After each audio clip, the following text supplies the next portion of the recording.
Welcome into the best in true crime podcasting. This is True Crime Tuesday. I'm your host, Tim Dennis. Great show today, folks. We're going to dive into Dumb Crime, Stupid Criminals in just a bit with Jessicafreeburg. But first, I want to talk to you about a very interesting topic that came across my desk, one that's really fascinating. We're going to get into forensic art today, along with a former FBI forensic artist, one who is incredibly skilled at what she does. I'll tell you this much. The book that I got the chance to read this past weekend enthralled me to the point where I learned a disturbing fact, folks. And I'm going to talk to with Lisa Bailey here in just a second. I'll tell you, little things stick out when you read a book, right? And there was one thing that stuck out when I read Lisa's book here. I'll tell you a little bit about Lisa Bailey. We'll bring her in, and then I'm going to tell you about this one fact that stuck out about the book that she's going to say, okay, of all the things you learned about me, why that, Tim? Okay, so here we go. Lisa Bailey is a retired FBI forensic artist, adjunct faculty member of the FBI Academy, and instructor of the FBI Forensic Facial Imaging class. She's been featured prominently in major news outlets such as the Washington Post, NPR, America's Most Wanted, Dateline, NBC, and A&E Real Crime. Lisa and her forensic art also appear in Mental Floss Medium, the Smithsonian, and the National Museum of Health and Medicine. We've got a link to her website as well. You can go check it out at lisabaileyauthor.com. Let's welcome in for the first time to True Crime Tuesday with an exciting book, Clay and Bones, My Life as an FBI Forensic Artist, Lisa Bailey. Lisa, how are you today? I'm great. Thank you. How are you? Great. Okay, so before we launch into your life as an FBI forensic artist, the ups and downs and whatnot, the one thing I pull from your book, and you're going to think this is extremely weird, but I have this morbid fascination with what happens to us as we leave this mortal plane and our remains lie in eternal soup, is this. And I got to think this has hit you as a forensic artist as you're reconstructing some of these skulls. You put in the book something that's going to sit in my little brain, maybe till the end of all time, till I become bone soup, so to speak. The first thing that rodents and little creatures go for is what? Oh God, what? The na- Eyeballs? What? the nasal cavity. Oh yeah. Oh yes. They go for the face is the first thing because that's, your eyes, your nose, your mouth, that's moisture and Be- all the goody bits in your eyes. So You stated because it's easily breakable. yeah, Ah, that's their little tiny bones. They're not gonna gnaw through your femur if they can get to your nasal bones first. really? Okay, It's just I'm not a squeamish guy because I have what's called Charcot foot. You may or may not know what that means. That means that my leg yeah. drove through my ankle, almost went through my foot. It didn't. I stopped it before it went. I stopped it Okay. short. So I have a full foot. Everything's fine. Okay. It's just I have a bowl instead of an arch. Mhm. So and I'm able to walk. But Wow. so I put up with some tough stuff. I'm a tough kid, but to hear that rodents kill for the nose because it's easily breakable made me go because I have this. Okay, I I don't. shouldn't laugh. No. You can laugh. Go ahead and laugh. I meant for that to be funny. But it's because I have this. You know how people have irrational fears? I think in a past life Sure. I was buried alive and they didn't give me hmm the bell to Oh let yeah, me die, yeah. That's right? that's a that's a big one. Yeah. Yeah. So I think I have that irrational fear. So to think that someone's going for the nose, I can't. I can't. Yeah. What's really funny is I am an incredibly squeamish person, and I am the absolutely last person that anybody would ever expect would be walking around decomposing bodies and handling skulls like the last person. Really? I Oh my God. Squid, like if I see spit on a sidewalk, I get grossed out. But I can be around dead bodies and skulls because it's fascinating and it's my job. Because there's a And I've been a vegetarian for my almost my entire life. I've been a vegetarian since I was 15. now I don't blame you for that because being around dead bodies, I think I would go vegetarian very quickly. Yeah. Yeah. Yeah. Uh, But yeah. there's a chapter in the book where you're around someone who's burned. And Yes. how do you keep your stomach during that?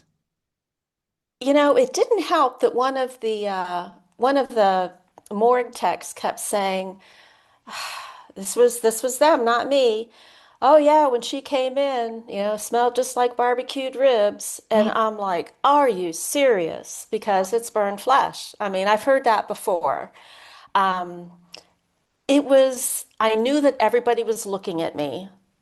Um, and I was amazed myself. All I could think at the moment was my dad would be so proud of me right now because I was inches away from a a burned corpse, and like I had to squeeze in between the morgue, I can't think of it, the tray, the stretcher, and because I was trying to squeeze into this little tiny room for the CT scanner, and I'm shocked and amazed myself. And I still have, like seeing the photos, I was like right up there taking pictures of her face because it was a crazy unique opportunity, because most of when we get remains, they're skulls. Like 99%. It's very rare that a medical examiner is going to take a decomposition and cut off the head and clean it. Like Mhm. they're not going to do that. So having an unidentified body where there's still flesh on the face, where you can still see some hair, you can still see some hairline, a bit of the nose, that was and able to get a CT scan so we'd actually be able to get a print of the skull was just an incredible opportunity. So my fascination overrode any potential gross out, if Wow. but yeah, it's my husband is like, oh my God, I see a bug, I'm out the door, I'm out the window. Um, yeah, things like gross things, but I was able to do it. Nobody more surprised than me I, because I have, yeah. like I said, with the Charcot foot, I've got a pretty strong constitution. I've watched many times a doctor fillet away at my foot, and Mhm. you know, with a scalpel, just had to clear out, Mhm. debride a wound out of my. Yeah. And I've sat there and talked to him while he's done it. I've taken the skull and bones challenge where you have to, with a real skeleton, had to have your face essentially what is it, just inches away from a real skeleton's face, a real Oh. skull's face. So Oh, I've okay. been able to do I've that. done that. And hold it there for I don't remember how long it is, 30 seconds, a minute, whatever it is. Did that bother you? No, I could do it. Okay. You just tell yourself, the thing's not going to jump up and, French kiss Right. you or anything. It's Yeah. it's gone. It's dead. There's nothing there. Yeah. Um, Yep. It's it's just the uncomfortableness of keep in mind, I'm also claustrophobic, so I have to tell myself no one's going to throw me in a coffin with it and close the door. right. That's the only thing. It's a trust thing.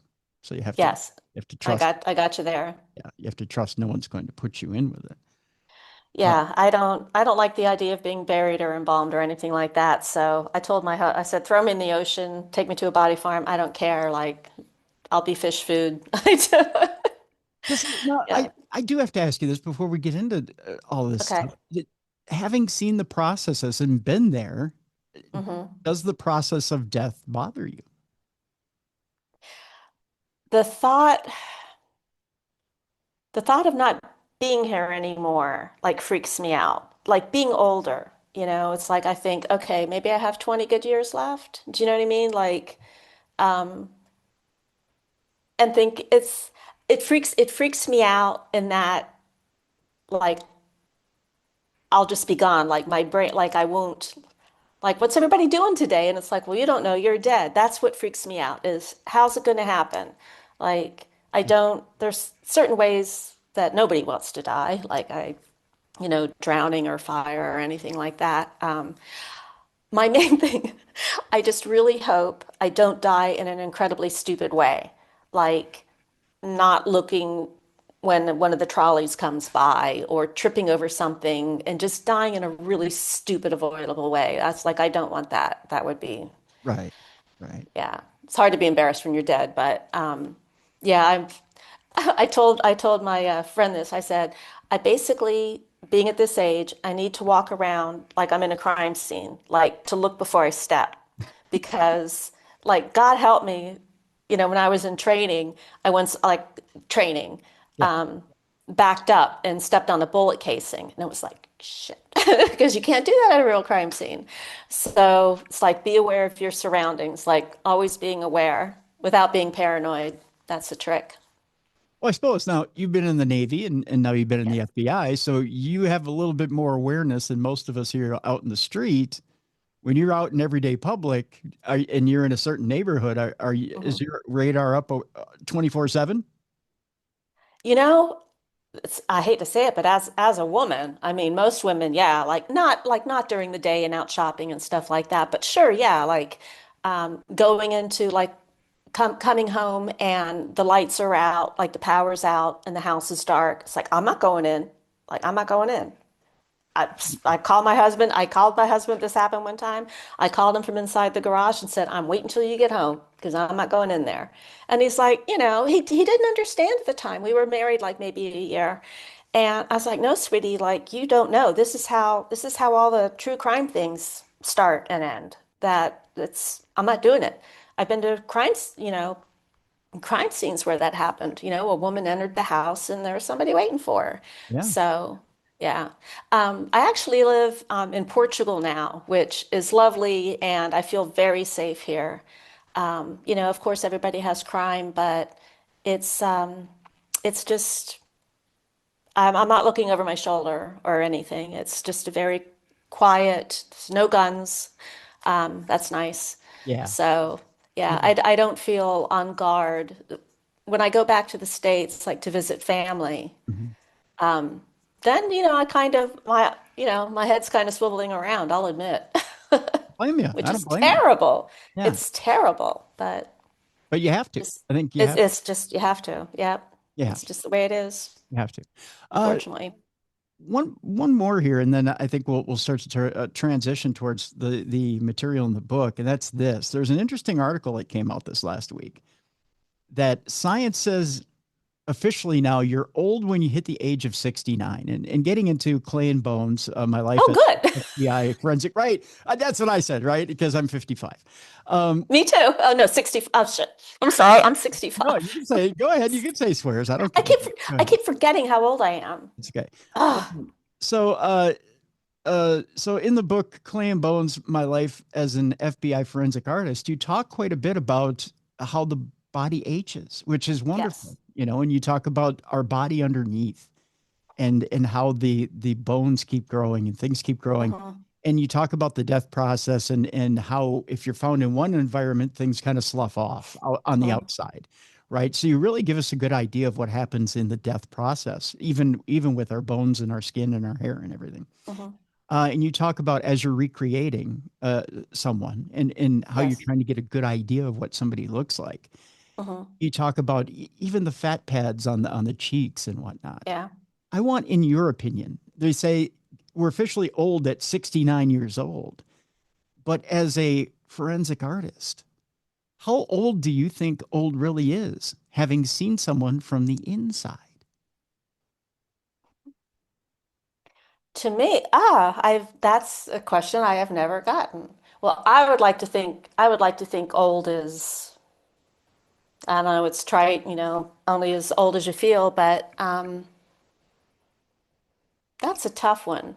You know what? I'm gonna say maybe 90. I don't know. It's like I don't um I I can say this, most of the skulls that we got, because the anthropologist gives us a range, most of the people that die in these unfortunate circumstances are on the younger realm. They're usually under 60. I've had a couple that were thought to be maybe 80. You could tell usually the sutures fuse and then, the dentures and things like that gave clues. But um, I'm not sure I know how to answer that. What is old? I like to think it's a couple of years after after I kick the bucket that I don't know. Do do injuries and things like that affect the age of a person? Like, I'll give you a The great look, okay, because I'll give you a great example. I have a okay, broken neck and back. on top of the fact Hmm. that I have Charcot foot. So like I had when I was 20 years old, I had a very good physical therapist who Hmm. told me your skeleton, your back, your spine right now is the equivalent of a 100-year-old man, but you're only Ah, okay. 20s because of Yes. how bad it's degraded. Hmm. So does the wear and tear on a person's body actually age it? I guess, well, forensically, Hmm. when if a body like that, the anthropologist would be able to tell the difference that, oh my God, this man had an injury. Like it depends on how much of the remains are found. Sometimes we just get a skull. Rarely is it the entire body, but usually there's enough of it to, no pun intended, but like to piece together, the age of the person. So, so yes, the anthropologist would be able to tell this man had injuries, he had a horrible back, painful, whatever, but the rest of the body suggests, under 30, under 40. Okay. So when it's always a question, what age and like what weight to make the person. And we always, as far as weight, we just really have to go with average because unless it's a decomposition where there is a lot of fat tissue left, we don't know weight. Okay. 90, more than 90% of the ones I got were entirely skeletal. Hmm. Maybe some bits of flesh, but really like skeletal. And so we have no clue. And you can't go by clothing because just because somebody's wearing like an extra, extra large shirt doesn't, you see people wearing baggy clothes, Right. doesn't mean they were that size. They could have just, that was their fashion. Yeah. Unfortunately, a number of the people that I've worked on were homeless, like there's one woman found in a brick kiln. And when she was identified, I remember her clothing being larger than what she looked like in life. So in that situation, you don't get your choice of clothing. You're wearing what you can find. So you can't go by clothing sizes and things like that for unidentifieds. And for aging the face, again, depending on the number of bones that are found, if it's just the skull, like again, I'm not an anthropologist, so this is their realm. Mhm. There's the percentage of how narrow they can make their estimations is much. It's wider if they only get the skull because I've seen 90-year-old skulls, like when I was at the Smithsonian, and all their sutures were still open, which is not supposed to happen. They're supposed to be all closed by then.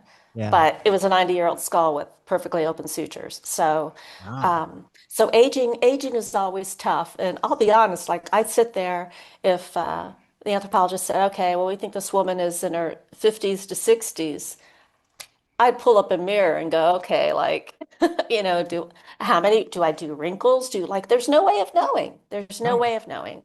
Right. Mostly it's, mostly it's the sad drooping that happens, that everything just falls down. You usually don't get all the deep wrinkles unless, a lot of sun damage or something. Right. So, yeah, those are, yeah, and for and maybe if we getting into this more as far as how the facial approximations work and what they're meant for, is we know we're never going to be able to get a portrait. Got some that are scary close, like where the anthropologist I would go, like that was like close, but we can't get a portrait. Luckily, it's not needed. It's basically pretty much the last ditch effort to get a person identified when all other means have come up empty. So, I think I know the percentage here, but you tell me from me having read the book, okay.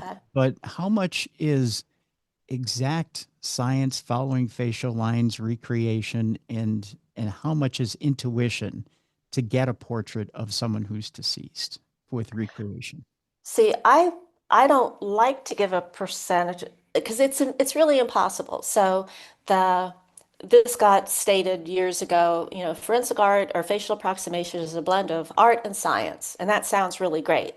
It's not 50-50. It's not even 90-10 because anthropology itself is not a hard science. Okay. They can't say this person was 65 and a half years old. And, I think they call it like, I don't know, I don't want to say anything wrong, like a soft science or whatever, but physical anthropology, that's not 100%. When I get a lab report for an unidentified victim, the anthropologist has estimated age, and it's usually a range, 40 to 60, depending on the number of bones found. So it's really kind of a sliding scale. Okay. So now I actually got a question on my Instagram that kind of goes into this that somebody asked, have I ever tested myself with a known skull to see how close I could get? And we actually did that at the FBI. My coworker, another forensic artist, we had two anthropologists. So they gave us a skull and we each reconstructed it. And, the one anthropologist did talk to the other. And they both came out looking remarkably like the man. It was an older man, older gentleman, I think in his 60s. And our sculptures looked very much alike. It was our sculpting style that was different. So I have more of a I'm OCD, I'll say it. So I fine tune and I like to clean things up and so I think my sculptures are a little bit more, I don't want to say delicate, but and I'll say his name, Wes. He's a good, hey, Wes, um, fabulous artist. His are more, they're looser Okay. and, a little bit more rugged looking, but you would go, that's the same guy. Really? So, yeah, yeah, because these should always be done with an anthropologist if I have to get on my soapbox. No artist should be doing these alone.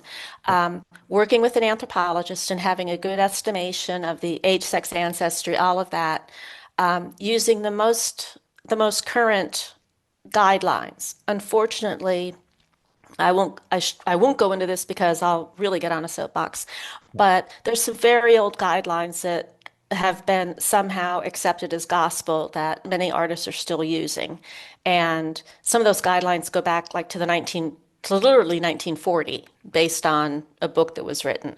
So now with, CT scans and oh my God, autopsies and all that, we have a lot more information about tissue depth and there have been research projects on how you can estimate the shape of the nose and so many things like that. And I'll give a plug to my body farm project. I learned a lot with that by collecting known skulls and then looking at their skull and looking at their life photos and going, huh, when this happens on a skull, it looks like this happens in life. Like whenever I see somebody with a crooked feature, Yeah. it starts with their skull. Really? There's, well, I'll say this. I've worked on skull where the eye orbits they're crooked. You've seen people I mean, if you were to stare at somebody straight on and really study them and put a line there, Uh-huh. not everybody, but you could go, yeah, their eyes are crooked. And when I was when I was trying to align one skull for photography, this was at the body farm. And I didn't want to like jinx anything and look at live photos first. I was, trying. So there's something called the Frankfurt horizontal plane, and it's the anthropological standard where you align the skull. So Mhm. it's the bottom of the eye orbit to the upper part of the external auditory meatus. I'll never forget that. The bony ear opening. So when you get that level, that's how you align the skull. And this one guy, I could not get aligned for the life of me. And I couldn't get everything to line up. And I'm spinning it. And when I looked at his life photo, he had a crooked smile and his eyes were crooked. And I was like, I knew it because some of the guidelines, especially 2D guidelines, they kind of push you into making everything symmetrical. And our faces are not symmetrical. I mean, Yeah. everybody, I think if you've seen, especially if you got Photoshop, flip your face and, Oh, you can yeah. look, oh yeah, take your left side and, flip it and your right side. It's interesting that a lot of very good looking celebrities look almost identical left and right because symmetry is associated with beauty and, the I old standards like that. with my iPhone, I flip photos and I go, oh, I definitely have a side. Yeah, yeah. It's like, Garbo, like, do me for my good side. Yeah, Yeah. all that. And it's real. It is real. It's definitely real. So that was oh, see, got me all excited talking about skulls again. Yeah. I love it. I love skulls. I love it. Love I'm it. fascinated by it. I'm Yeah. definitely. Tell you what, we'll take a break here, Lisa. When we come back, we'll get into a little bit of the book, a little bit of the history of you as a forensic artist, and we'll talk a little bit about your journey in the FBI and a little bit about your journey in life here. But yeah, the stuff about the skulls is interesting, and just about your work in general is very interesting. It's Mm, fascinating stuff, I tell you. yes. And I encourage people to pick up the book to learn more. Clay and Bones: My Life as an FBI Forensic Artist. Folks, you got to get this book. We have a link in the description of this program. We also have a link to Lisa's website as well, so you can learn more about her. And again, I encourage you to check out both. Folks, before we head to break, let me tell you about our sponsor today, Jelly Bean and Julia's. You can check them out at jellybeanandjulias.com. We have a link to them as well. There's specials all week long. Happy hour, $2 off of, I'm sorry, $3 off of tacos, nachos, quesadillas, boneless wings. The basket is half off. They also have domestic taps and bottles, single pour well drinks as well, or half off of these domestic taps, bottles, single pour well drinks as well. That's Tuesday, Wednesday, Thursday this week. Friday, of course, the smoked prime rib dinner. I keep going on and on about this. I know you guys have heard about it. The walk-in smoker there, the smoked prime rib is smoked all day long beforehand, and then of course you get it right on your plate. 14 and 16 ounce dinner. It is so wonderful. It's one of the top 5 dinners I think you'll ever have in your life. They serve it with the tequila berry salad, that sweet and tangy dressing, along with the croutons and the bacon in it. You've got the Boston baked potato that comes with it. You've got the Texas toast with it as well. It's a wonderful dinner. You get it all together. That smoked prime rib dinner is being served from 4:30 to close. Actually, it's until it's gone on Friday. And then, of course, on Sunday, you've got breakfast on Sundays only. Jellybeanandjulias.com. Go check them out. And I guarantee you, it's going to be your regular place as Corey and Coley treat you like family over there at Jelly Bean and Julia's. All right, when we come back, more with Lisa Bailey. Clay and Bones: My Life as a FBI Forensic Artist. We'll talk more about Lisa's life in the FBI right after this on the best in true crime podcasting. This is True Crime Tuesday.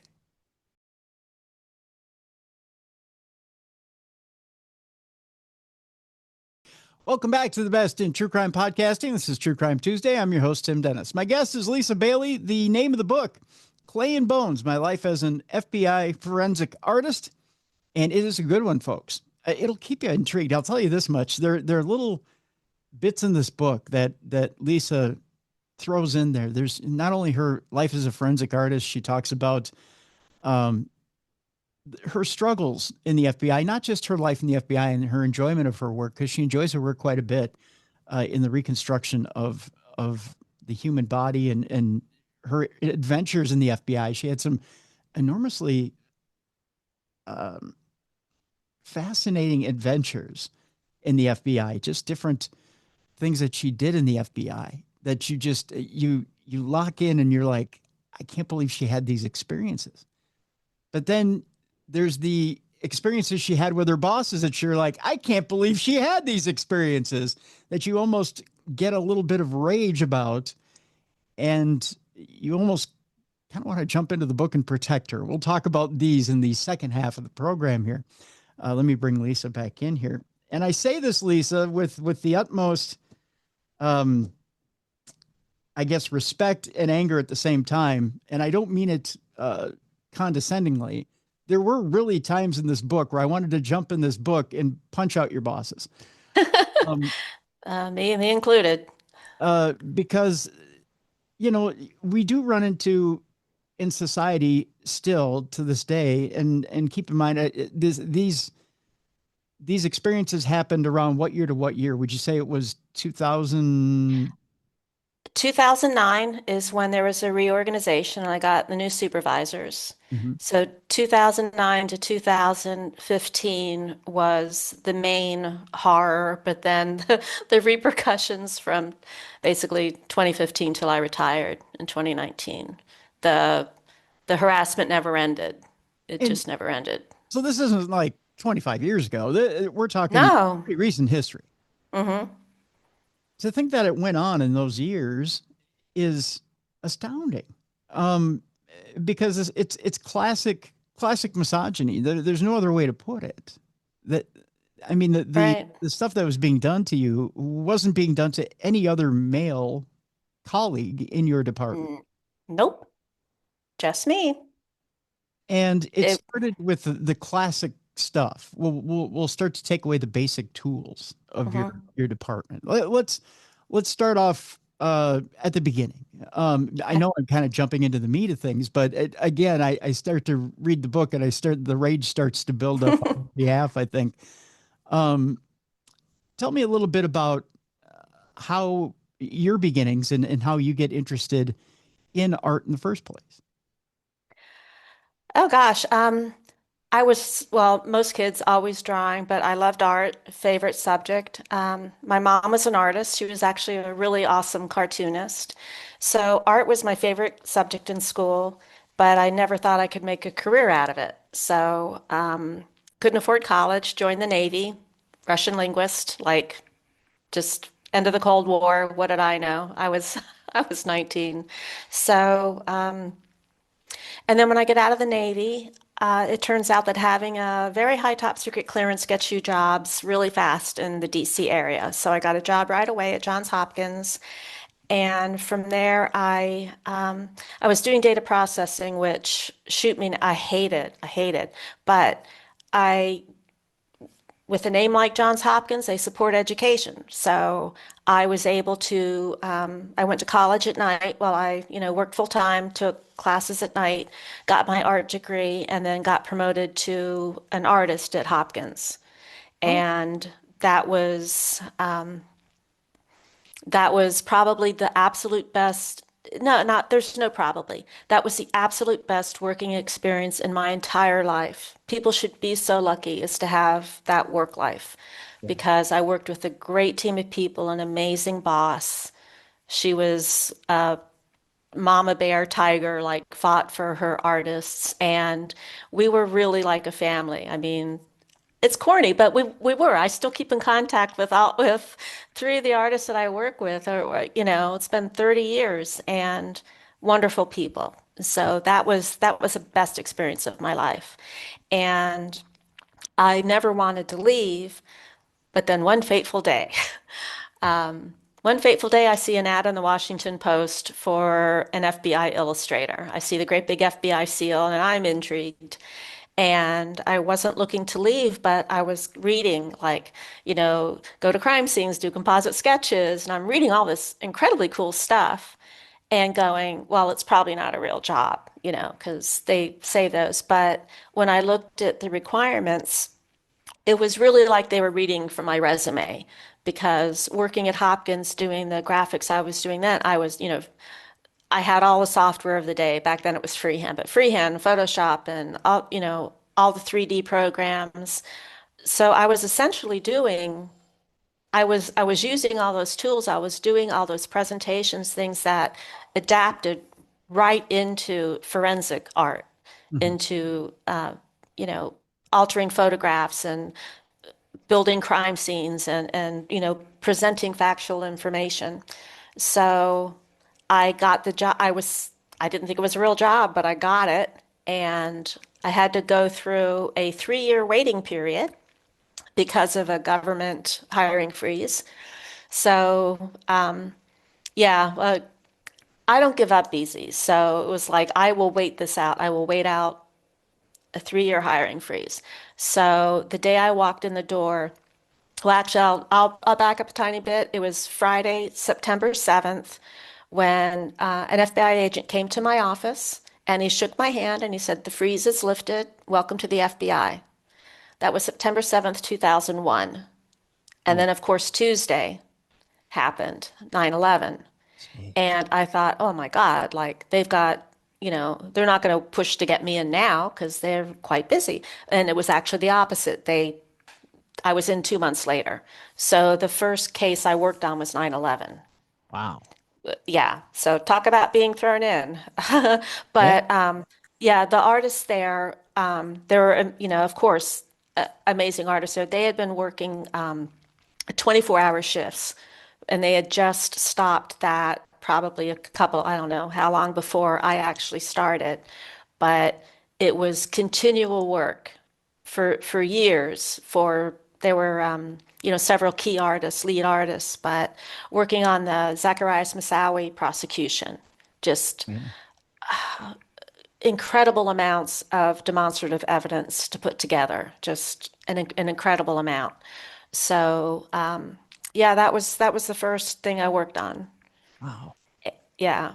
And not a first responder. I wasn't, I didn't go to the scene or anything. That was not my job. And I was, brand new, still under probation, thing, like that.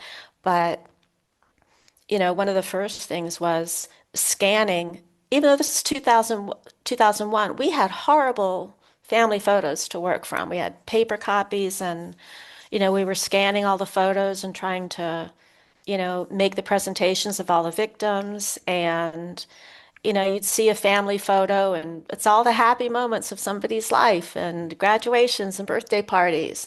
And then there'd be like a red circle around somebody. And it's like, okay, that's the victim. And it was just, of course, anybody, I mean, anybody who didn't work on 9/11 was just devastated during that time. So yeah, that was hard. Yeah. But I guess the one thing you can say is, at least for me, it was like, well, at least I felt like I was doing something.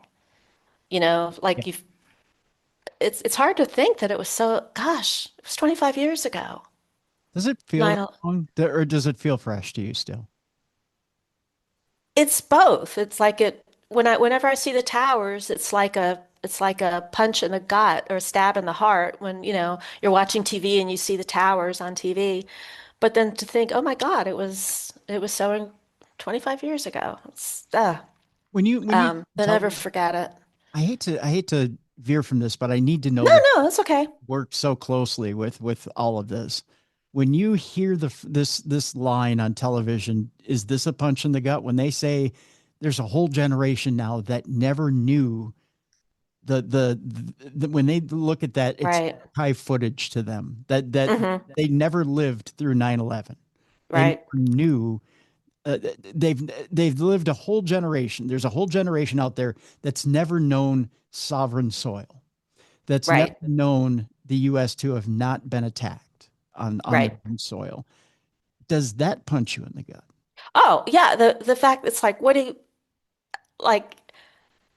I guess they have nothing to relate it to, but the feeling that day for anybody that was an adult when that happened. I mean, I was at Hopkins when that happened, and um, I don't, I don't know. You don't. It's like I don't want to wish that on somebody that they have that feeling, to take some, 19-year-old kid that it's just images on, it's a picture in a book to them. But yeah, I don't know what you could compare it to. I mean, maybe Pearl Harbor, but then I don't know, you know what I mean? I don't know.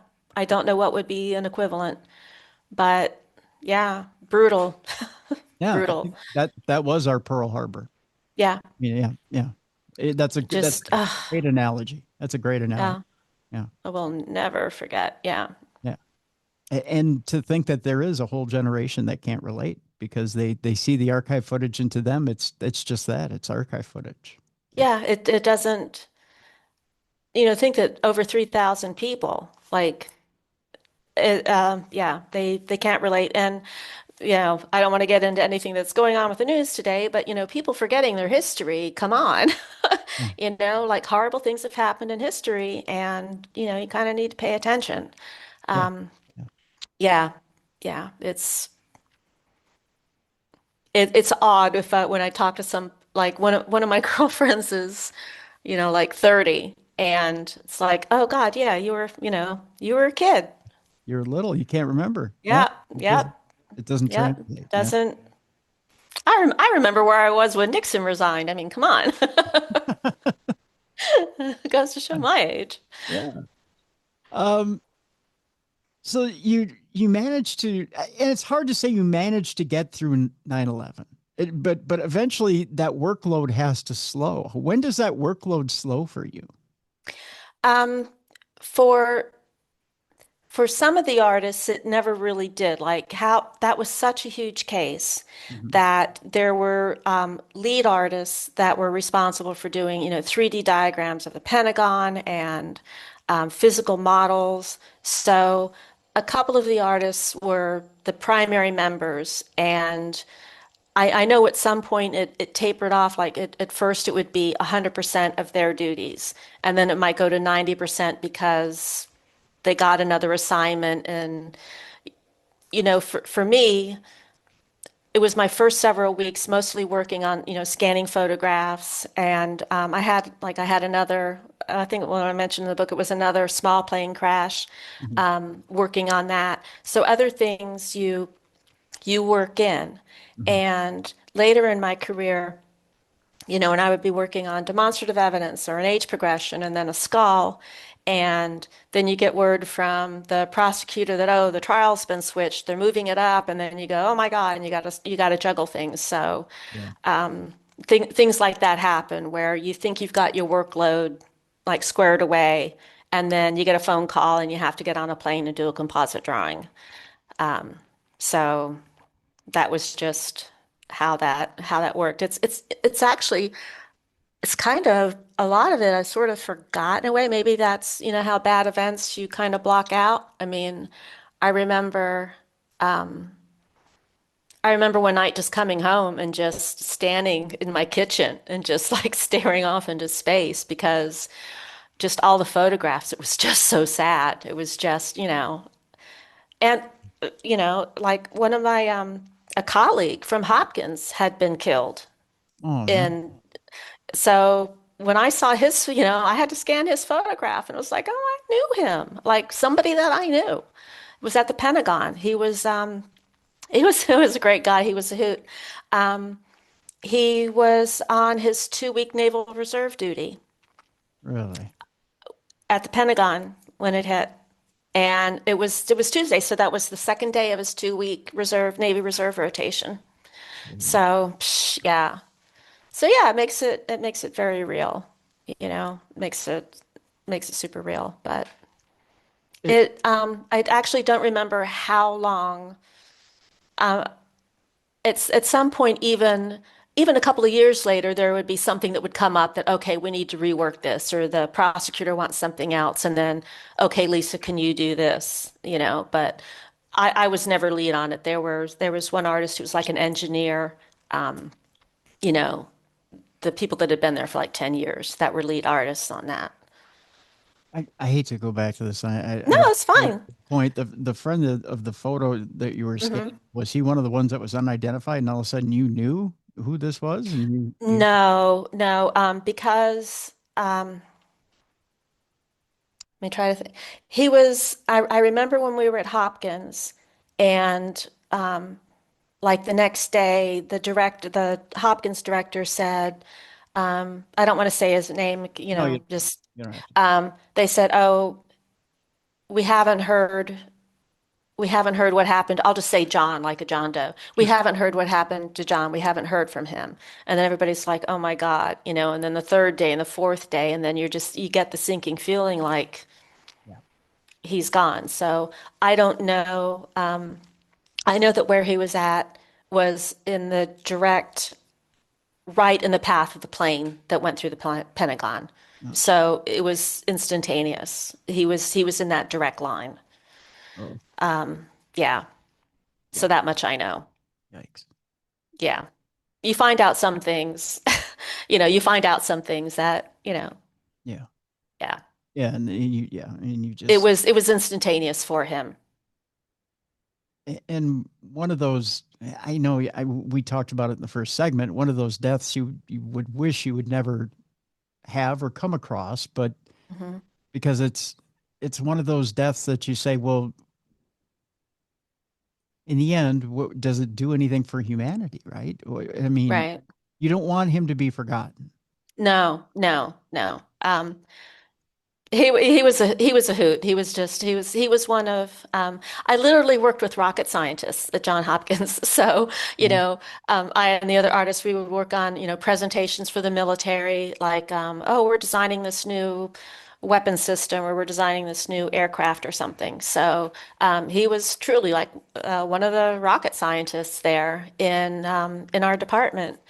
And, he would have fun, unique ideas of ways to present his information. Can I tell you one? Because it was just so Yes, please, unusual. This was this please. guy.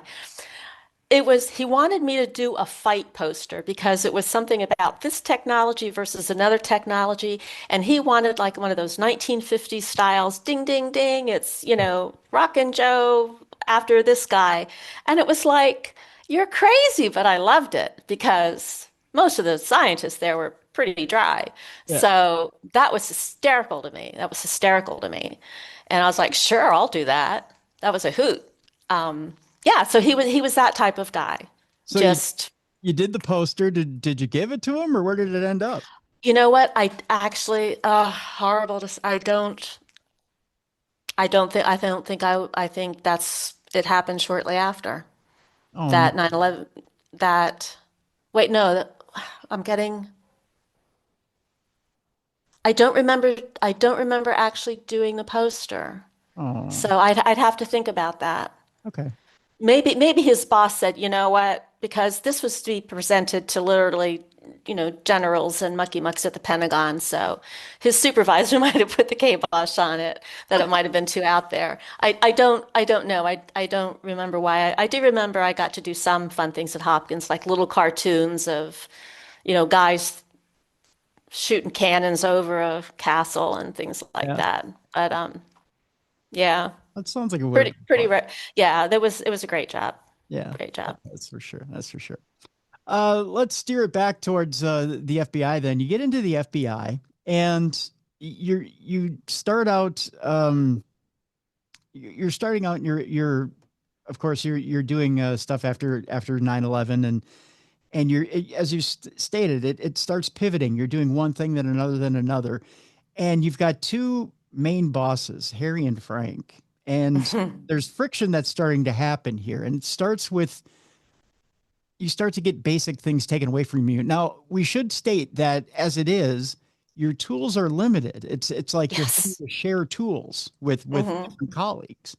You've whether it be a scanner or whether it be um, a laptop or whatever it is, you're already having to share stuff or a dongle. Yes. A dongle is a Yeah. Yes. in this book. Evidently, if you have a dongle, you're somebody. Yeah. Um, and you can read the book to figure out what the joke is there, folks. Yeah. But but a BlackBerry is essential. Yes. And explain to our listeners and viewers why a BlackBerry is essential in your job. Well, because we travel to crime scenes and you need to be able to, we weren't on call, but when your boss needs you, when there's something going on, you need to be contacted. And it's not a secure line, but it's, more secure than an iPhone. So this was actually these Harry and Frank pseudonyms, everybody knows, not Mhm. their real names. Um, And maybe I can tell you the fun I had with naming people because they're named that way for a reason. So it was 8 years after there was a reorg, and I got Harry and Frank as bosses. And Harry had been a coworker, so when he turned into a lunatic, that was just he must have had some pent-up rage because he turned into a crazy man. And Frank, he was the unit chief, so.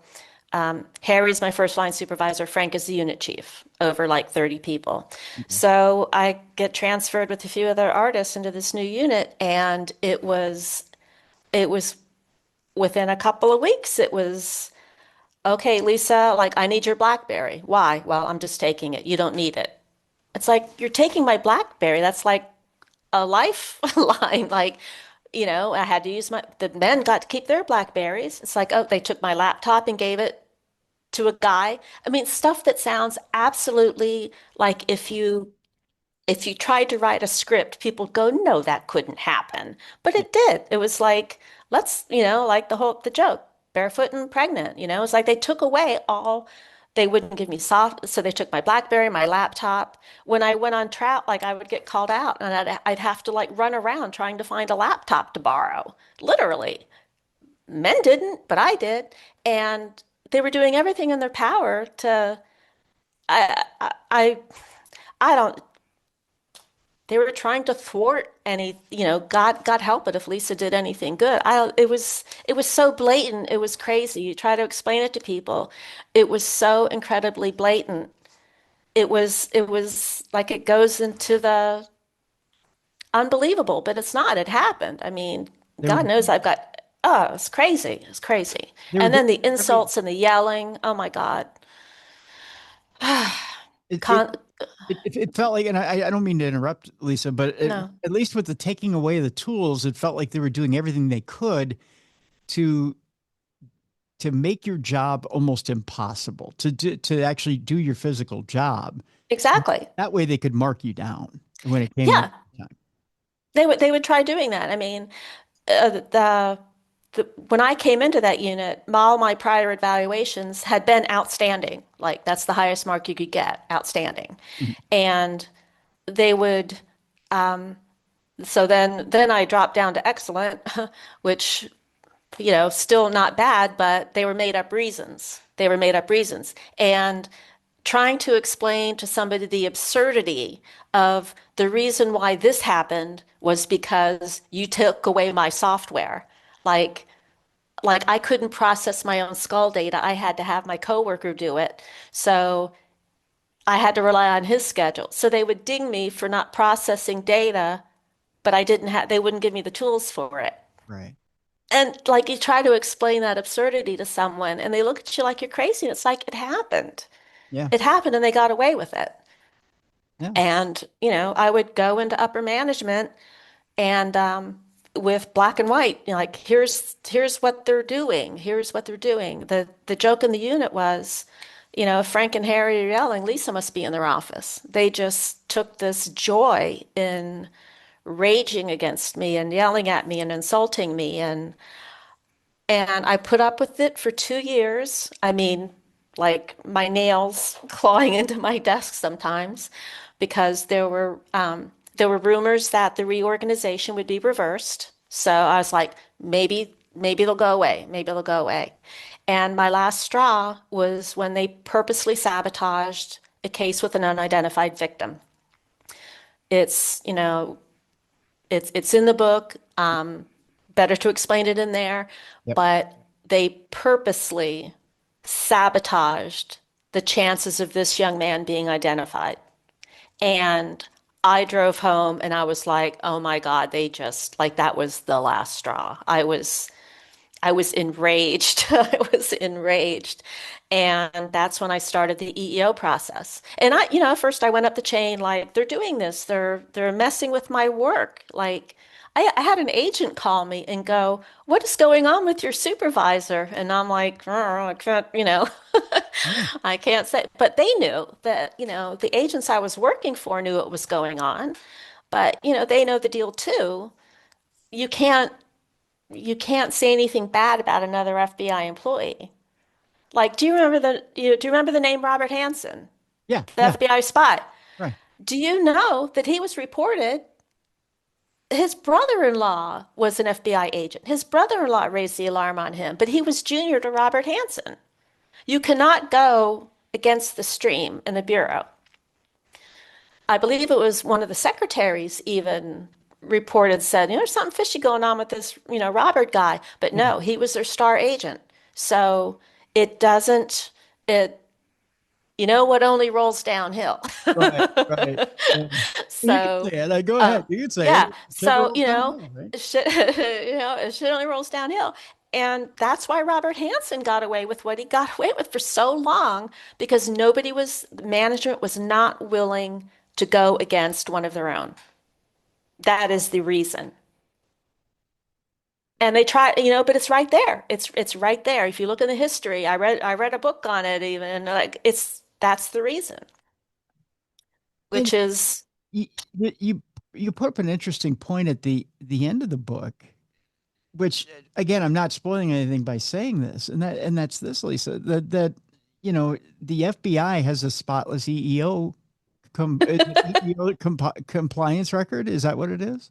uh-huh, it's hilarious, isn't it? Yeah. And It's perfect how do you maintain? because the reason it's perfect is because they get rid of everybody. Usually what happens in these cases is the employee they'll get drummed out. I went over several of the ways in the book, and I should actually write another book just for federal employees about how to how to protect themselves. But they have different methods, like they could never put me on a performance improvement plan because I kept getting, I'm not patting myself on the back, but I was good at my job, which is what you want for Mhm. somebody at the FBI. Right. So they couldn't get me there. So one of the ways they get rid of it was they make your life so difficult you quit, which I refused to do. So that's when they really stepped up all the abuse. And another way is they make up violations. They get together and lie, Mhm. and then they charge you with something that you didn't do, which starts like a year-long investigation, Mhm. and they hope that you'll leave. And I refused to leave because I knew it was all lies. And in the end, the investigation showed that I had not done what they accused me of. Gee, I hadn't done it, but they were hoping to drive me out. So the reason they have that spotless record is because one way or the other, the people are gotten rid of. They're gotten rid of. And my win actually went,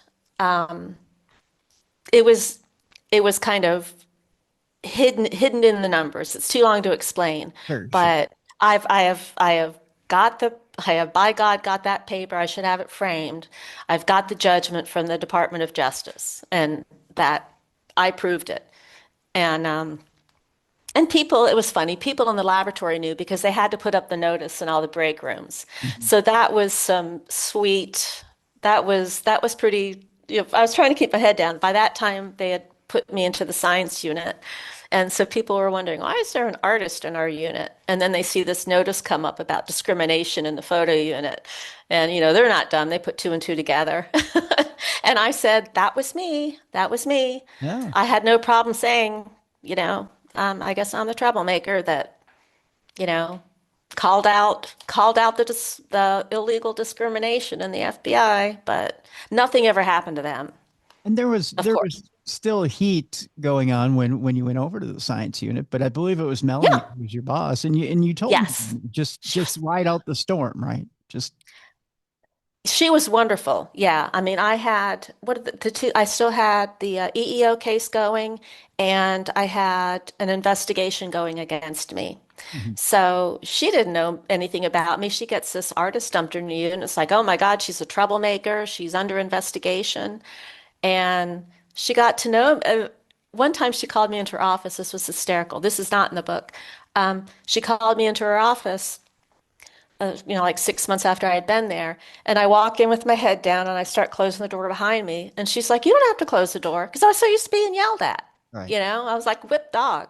So she goes, you don't have to close the door. So I'm like, okay, like what? And she starts talking and it's buzzing in my ears. And she's saying, you're doing such a great job. She gave me a time off award. Really? I started to cry. I was like, really? She's like, yeah, you're doing a wonderful job. We're so happy to have you in the unit. She was like, and I'd gotten time off awards before, but that I was like, I was expecting, I thought, oh my God, I'm going to get yelled at. She's like, no, it was seriously, I was like, I was like you know, because I had just been tormented for so long. So, yeah. And then, word starts going around. Word starts going around. It's like, wait a minute. I hear that, wait, Lisa wasn't the problem? Like, oh, she didn't do that? It's so word got around. Like, word got around years after the fact that, gee, actually, guess who wasn't the problem? Yeah. It's what, it's you see it in the news. Like I'm certainly not comparing myself with, anything with Weinstein or anything like that. Sure. But like what they do is they attack the accusers. Mhm. They attack the accusers. They trash the reputation. I remember Rose McGowan. I admire her, the actress, because she stood up against Weinstein and she told the truth, and she got blacklisted for it. But um, he trashed her reputation, Yeah. and that's what the Bureau will do if you've got a case against them. Mhm. If you've got the goods on them, then they really try to that's when they really put the hammer down on you because they're really trying to shut you up. Oh yeah, they try to weasel out. Yeah, Um, yeah. in this new administration, are Harry and Frank still there? No, well, Harry might be. Harry might be. When I left, this was hysterical. One woman who stood up for him, a former coworker, Hmm. this was kind of the joke was on her. She threw me under the bus. She said some things that, just were not true. And in a funny twist, he got put under her. She became his supervisor. And then she got a taste firsthand of what it was like to have this guy under her because he kept screwing stuff up. It was the stories. Can I tell you how I named Harry? Why I named him Yeah, Harry please Dunn? do. Yeah, yeah, Remember the movie Dumb and Dumber? yeah. Harry Dunn is the Jeff Daniels character. That's why I named him Harry Dunn. Ah, that's That's perfect. my Most of them have little in jokes. So that's why Harry is named Harry because he was literally that dumb. Well, So he went to her and then she got fed up with him and then this was after I left, he was demoted. So he was not a supervisor anymore. And then he was sent over outside of forensics to work at the academy under agents. So he had to report to agents. So he couldn't get away with his nonsense anymore. Yeah, you don't mess with FBI agents. All the ones I met were very nice, but you do not lie to an FBI agent. You do not say I missed your deadline, FBI. Yeah, so it's not what he deserved, but he deserved worse, but he yeah. got a little bit of comeuppance that, you know, he was, made much of himself as being a supervisor. He was a supervisor over five people. And then Frank just one day unceremoniously retired, like put in his papers the same day and was gone. Really? Usually, yeah, usually there's a big band when a supervisor leaves. They do a going away party. There's 6 months notice. Yeah. One of my friends at the bureau said, "Guess who retired today?" Like just out of the blue. Huh. Frank's gone. Didn't get a party. Really? I got a party. He didn't get a party. So, yeah. A- You know, And karma. I don't know what. He's a miserable person, and and he he's bad at his job. So, and through all of this, Lisa, there was in the aftermath, after hmm the aftermath of all this explosion of Harry and Frank, and the all this comes out in the wash. There's no, Yep. we're sorry, Lisa. Oh, heck no. No. The the director of the laboratory, um, what was his name in the book? Uh, Norton. Norton. Yeah, Um, yeah, yeah, yeah. Norton. Yeah, yeah. The new one that came in. Yeah, yes. Norton. Yeah. Um, Shawshank Redemption is one of my favorite movies. Hmm. Norton was the penitentiary Hmm. leader, the one that shot himself in the head. That's why I named that director Norton. Norton. Yeah. Yeah, because he was corrupt. So one time when he was leaving one day, by that time my give a shits were gone, and I saw him walking out one time, and he was like, "Oh, gee, Lisa." And I said, "Why?" This is after, I said, "Why didn't you do anything?" I just talked to him. I was like, "I don't care anymore." I said, "Why didn't you do anything about them?" Why? I said, "They're the ones that were breaking the law. I was just talking." And he was like, "Oh, well, trying to, tap dance or whatever." And he goes, Well, they had to go to training. I said, oh yeah, they had to watch a PowerPoint. Yeah. Big deal. Yeah. And oh, something went on their evaluation. And I literally said bullshit to the director. I said, you know, nothing happened. Yeah. Nothing. So yeah, what are you gonna do? What are you gonna? I see. I don't know. I laugh now because it's ridiculous and I'm away from it. And I live in Portugal and they're miserable people. So They are. With that said, do you believe in karma? Do you believe karma happens? actually, yeah. Not like, oh my God, somebody's going to have an anvil fall on their head. I don't believe in that. I don't believe in that kind, like something horrible is going to happen to somebody. But I do, without getting woo-woo, I do think kind of the universe seeks a balance. What goes around comes around. Hmm. And um, yeah, like there, Harry has been. And maybe other things have happened to him too. But Harry was shown to be incompetent and kind of a laughing stock and got demoted. And I know that I know he knows this book is out. And I know he's read what I've said about him. And that right there is karmic justice for me. Like is just I he knows I'm laughing at him. Yeah. That to me is awesome. He knows I'm laughing. They can't do anything to me anymore. And to me, the worst kind of bully is a supervisor bully in a place like the FBI, because maybe if it was in a commercial situation, like a private company, you'd have, I don't know. But gosh, in the government, your supervisor, you're sunk. There's really not much you can do. Um, they will protect their own. So I do have one last question. That's this. Robert Mueller passed away recently. yes, You do state in the book that it was almost impossible to get to him to be yes, able to file a complaint. right. Um, what are your thoughts now that he's gone? First of all, about the man. Second, about why was it so impossible to get to him? And do you wish that and how could that have been changed? Um, well, you do have to have a chain of command. So you don't have, I mean, there's like, how many, third, 50, I forget how many tens of thousands of people work for the FBI. I'm sorry, I forget. Several thousand. So you can't have everybody going like, my chair squeaks, you can't do that. But he sets the tone. Mhm. And I have, oh, I'm looking at a book right now. You know what? I'm just going to say it. I know that I respected Mr. Mueller like he commanded a room. I was like he commanded a room. However, other agents have told me some, things, not anything like not anything horrible. What's the word? Not anything unsavory. Just, he's a very demanding person, whatever.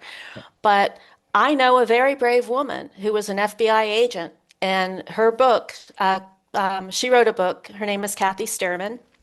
Um, she wrote a book about being in the FBI. She was an FBI agent and a legat, and she talks in her book about how Director Mueller asked her a question about the FBI and working among men, and she gave him a very straight answer, like which took great big ones. But she did because she's no shrinking violet. So Director Mueller knew. He knew. Okay. He knew what was going on. Not with me individually, but he knew there was a problem. But he knew And problems with the culture. oh yeah, of course he did. So did Comey. I know Comey knew. I met Comey several times. I know he knew. Yet, It's too long to go into, sure. but they just push it, It's just like I mean, I think it was like a week or a couple weeks after I retired. And if you Google it, it's gone away now. But a group of 12 women sued the FBI. They were actually on the Today Show. I remember sitting there watching it. They sued the FBI for discrimination because they were going through the FBI Academy to be agents. And I sat there watching it. And I said, oh my God, they're in trouble now because the flying monkeys are going to come after them. And several months later, I actually saw a headline where one of those women had filed, had gone to a judge to request that went to the judge to have him order the FBI to stop retaliating against her. Oh, wow. It was in the paper. It was in the paper. And they ultimately, I believe the case was settled, which means the FBI, I mean, when you have a class action, I mean, it was basically a class action. That's where you get your power. As an individual, you have no power. So, yeah, of course they were discriminated against. Of course they were.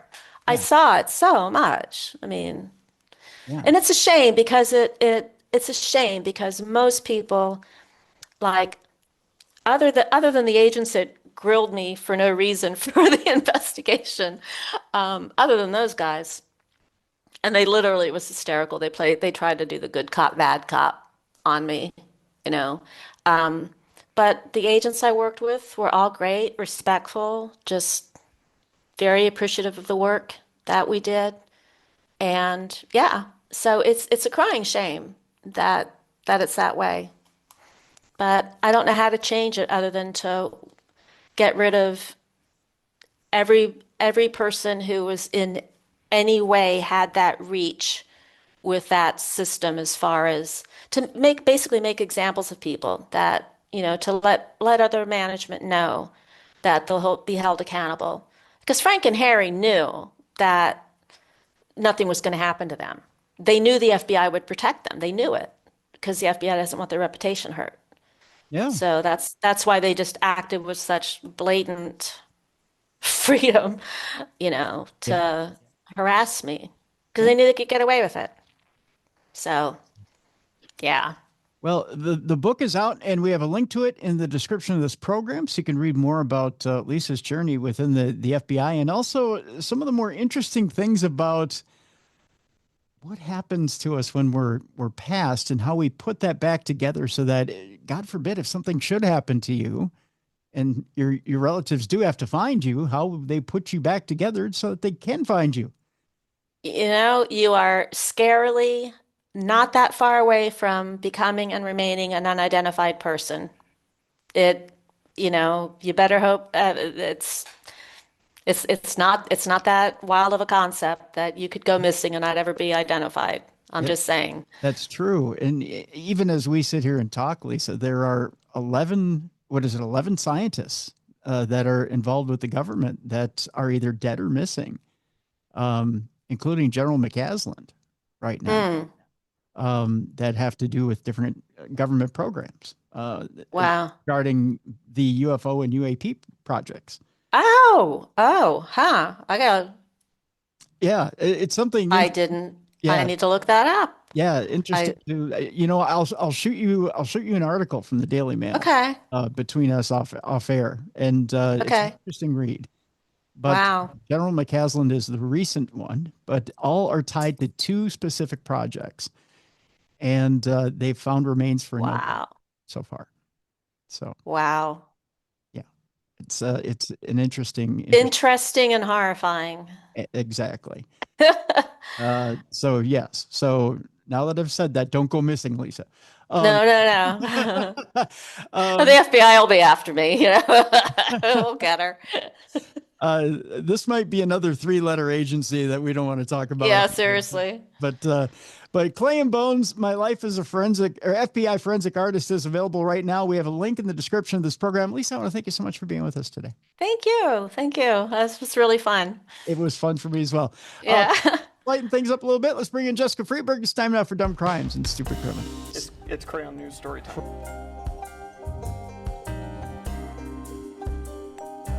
What happened with this dude, Christ Bearer? I heard he cut his penis off and then jumped off a balcony. Suspect pulls gun from butt, shoots twice at Denver police. What is your emergency? I need help. And what's the problem? I'm too high. You're too high? Yeah. It's that time again. Time you've all been looking forward to. It's time now for Dumb Crimes and Stupid Criminals. So with that, I need a co-hostess. I always do. Because it's hard to do this segment with just myself. I would sound like some sort of raving lunatic. Although I've been told these days that's not unusual to have a raving lunatic talking in your ear. But I digress. What's one more to add to the pile, really? I mean, I may try it someday, but not today. No. So I reached my hand across the Twin Cities to someone who is intelligent, witty, lovely, very funny, by the way, and someone who Binder over at the Hindustan Times says has given him such a workload that his doctor pulled him aside this week and said, Binder, you not only are you physically worn out, but mentally and spiritually, I think you're about to collapse. And he said, but sir, you don't understand. I must. You don't understand. For all the people who support her out there, she must continue to charge. And I feel even if I work myself to the great beyond, there's 72 virgins and probably the chart gods waiting for me in the great beyond. And I must continue to do my work. It's a higher calling. It's a greater calling. And I must do it for Miss Freeburg. So I wept a small tear this week, a small tear for Binder in his great quest. And I think all of you should too. So, ladies and gentlemen, without further ado, here she is, eater of worlds, destroyer of charts, Jessica Freeburg. Jess, oh noble of Binder. Darn. I feel so bad. I'm always No, tormenting him. Don't feel bad for Binder, for he realizes now it's a noble quest. Yep. Hopefully he makes money off of it, and I'm lining his pockets somehow. Oh, I don't Not think just, so. I think no. it's a few rupees and some gruel, but Oh, poor Binder. he enjoys his work.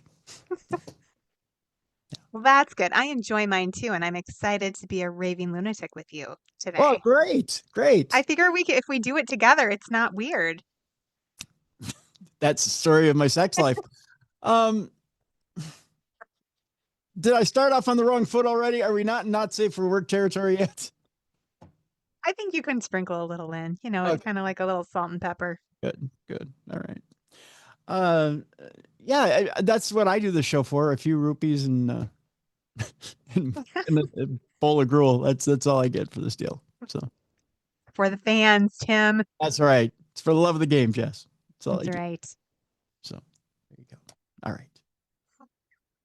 That's the second one I've dropped now. Oh, Tim, you got a dirty mind today. I blame it on the wrestlers, Jess. It was WrestleMania weekend. Oh, well, that does explain it. You're forgiven. Yeah, that'll do it every time. They've thrown away the PG. I don't know if you know this or not, but since they moved to Netflix, they threw away the PG. Oh, well, now is it rated R? Well, not Straight quite. up? They haven't gone. But, they brought back the swears and all that other stuff. And if there's a wardrobe malfunction, I don't think they cover it up anymore. Stuff like that. Oh, fun. Well, gotta do what you gotta do to make money.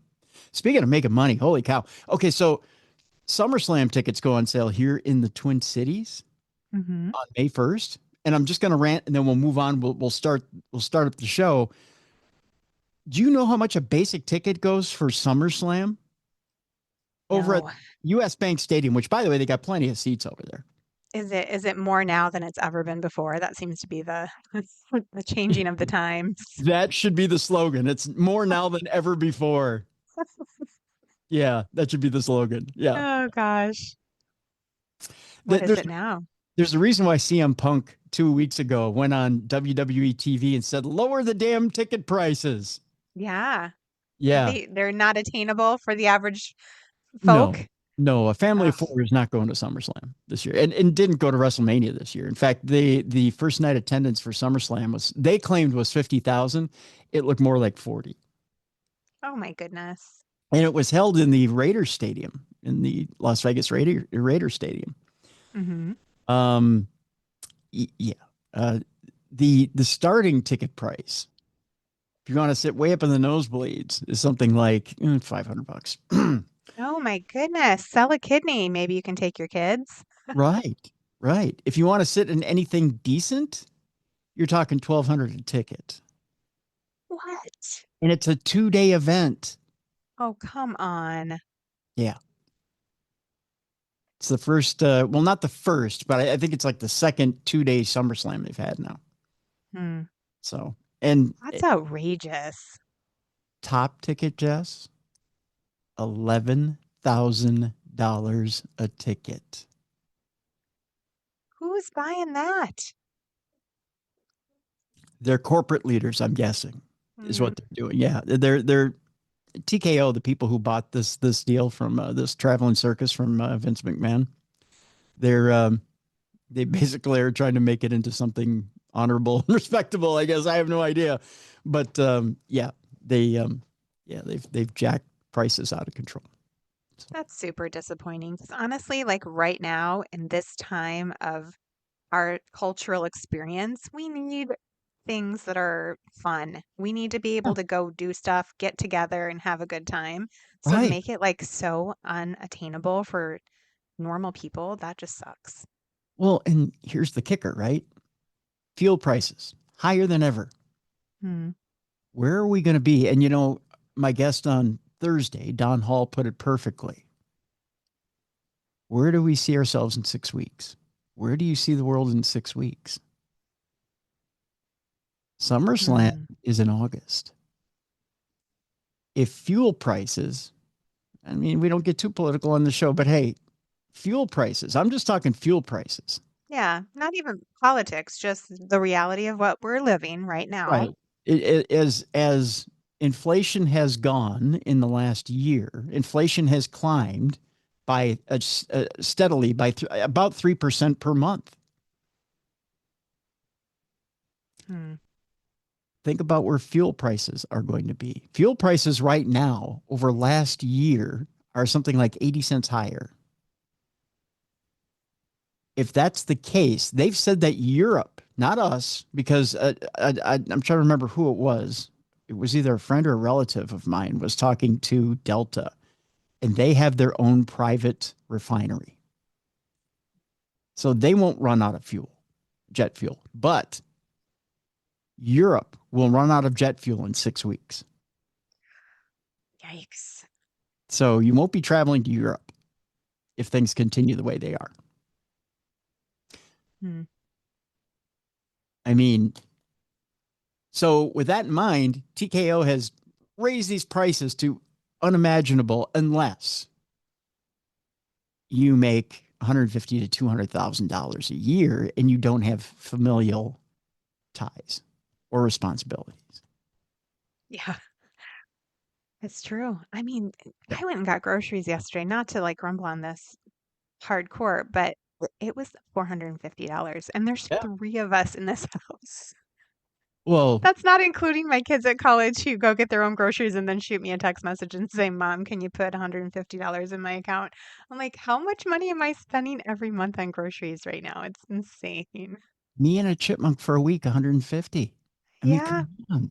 What are we doing to ourselves? Oh, well, we'll get through it, everyone. We'll be fine. Yeah. So, I mean, come on, folks. I mean, an entertainment company can't keep doing that. Someone throw us a bone. I mean, everything is so expensive. Let us gather together for a reasonable price.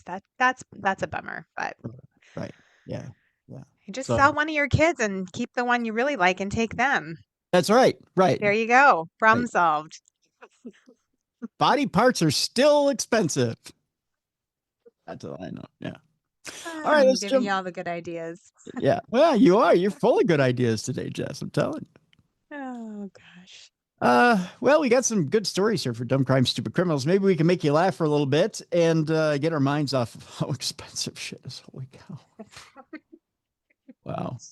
Well, even that makes me laugh, so I'm ready to laugh. I'm just going to walk around US Bank Stadium and go, "It sounds good from out here." That's what I'm going to do. SummerSlam. We'll start out today with someone who's probably making enough to go to all the WWE PLEs, but yet she's still eating at McDonald's. God love her. Oh, who's that? Ice Spice. Okay. You know why you got to love some of our entertainers today, some of our younger entertainers. They got enough money to be bougie, but they still act ghetto. They got to get their nuggets. That's right. You got to get your McGangbang in whenever you can. Which, by the way, have you ever partaken in the secret menu at McDonald's and gotten the McGangbang? No, I didn't even know they had a secret menu. What? What? How do you not know about the secret menu at McDonald's? I only know this. There's a secret menu at Starbucks. I didn't know everyone had a secret menu. What can you get on there? What's the McGangbang? That's your mission this week, Jess. You're gonna take the daughter with you. I'm afraid to ask for it. What exactly are they going to do to me? Well, that's half the fun. Is that how we pay for our food now? Mhm. If you don't have the app, yes. Oh, Lord. Yeah, I'm trying to remember. You can't. You can still. I think you can still. You're gonna laugh when I say this. Order it orally. But you don't have to have the app in order to order it. But yes, the McGangbang is honestly, it's what it is. It's beef, chicken, and it used to be fish all in one, and it was in between Big Mac patties. Yeah. Tim, that's 2 days worth of calories for me in one sandwich. Well, you give it to the kid after you order it. Oh, You God. have My them- son could eat it. He's always trying to eat more calories, but I'd be like, I'll take a bite. Thank you. There you go. You just try it and you hand it to one of the kids. Wow. That's intense. That's a lot of meat. just to see if they know what it is at that McDonald's. Most McDonald's know what they are. Yeah. Yeah. But the McGangbang, try it. Try to see if you can order one. If I do, I'm posting it on social media. You'll have to see me trying to get my mouth around that. Hey now. But yeah, but look up as well when you go. There's also there's different. I think there's a coffee menu too, a McCafe menu, if I remember right. But there's different things on the secret menu of McDonald's. You just Google it; it'll tell you. Okay. Yeah. There's a whole new world out there, Jess. Well, I wonder if Ice Spice was ordering a McGangbang. She's getting something done over there because she got into an altercation over there at the McDonald's. By the way, watching WrestleMania with friends this weekend, I learned what the kids are calling Wendy's these days, and I have a new name for it, and you should call it this too. What is it? Freckle bitches. Yep. Because one of the matches was sponsored by Wendy's, and my brother from another popped up and said, "Hey, look at Freckle bitches." And I was like, "What?" And he goes, "The match is sponsored by Freckle bitches." And I was like, "Where?" I said, "That is the funniest thing I've ever heard." He goes, "Yeah." He said, "I heard some kid calling it Freckle bitches." I was like, "What are you talking about?" He said, "See, I got my lunch from Freckle bitches." There you go. Oh, boy. So if the kids come up to you and say, "Ma, can we get some nuggets from Freckle bitches?" You know what they're talking about. I will. Now I'm in the know. Thank you. The reason I bring that up is because both restaurants are in this story. Ice Spice speaks out after the LA McDonald's attack that she recently underwent. She said this wouldn't happen at Freckle bitches. I mean, she said this wouldn't happen at Wendy's. I put in the Freckle bitches part because I think that's quite funny. Ice Spice says she plans to take legal action after a physical altercation that took place at a Hollywood McDonald's. I didn't know Hollywood had a McDonald's, but McDonald's is everywhere. I guess they are, yeah. And that is currently under investigation by the police. The confrontation took place on Wednesday, April 15th. How appropriate on tax day she went to McDonald's. When, according to security camera footage shared by TMZ, the Bronx rapper was seated with a companion in the establishment when another woman approached them and asked to sit. That's kind of ballsy, especially if you don't know them. Yeah. Right? You just walk up to a well-known person and say, "Can I sit with you and just have some McDonald's?" Now, if I saw Ice Spice at McDonald's, I would have no idea who she was because I had to Google it. You had to Google who she was. I'm not cool. So if I asked to sit with her, it'd probably just be because I needed a place to sit. Well, okay. There's that, sure. Um, you'd just be like, excuse me, there's nowhere to sit. Can I sit with You look nice. Can I sit with you? you? You're a nice Ice Spice. Can I sit with you? So this woman had approached and said, "Can I sit with you?" She was like, no, fam. Mm-mm. After the request was denied, the altercation ensued because evidently she's not a nice Ice Spice. she's an owly Ice Spice. Security video footage shows the woman attacking Ice Spice. After that, going, "Oh no, bitch, I'm going to sit with you," and then boom, boom, boom, and here we go. Wow, that is not how you make friends. No, you don't influence people either. Leading to the confrontation, moving to the parking lot because that's where all good stuff ensues. Where the rapper allegedly broke a phone owned by a friend of the woman. She got into it. So she basically took the woman's friend's phone and went, grr, and handed it back and said, "Let me show you my Ice Spice powers," if there's such a thing. The altercation reportedly continued until the rapper received additional hits, as into the head. The police have been informed of the incident, and Ice Spice's team confirmed that they filed a report with the LAPD.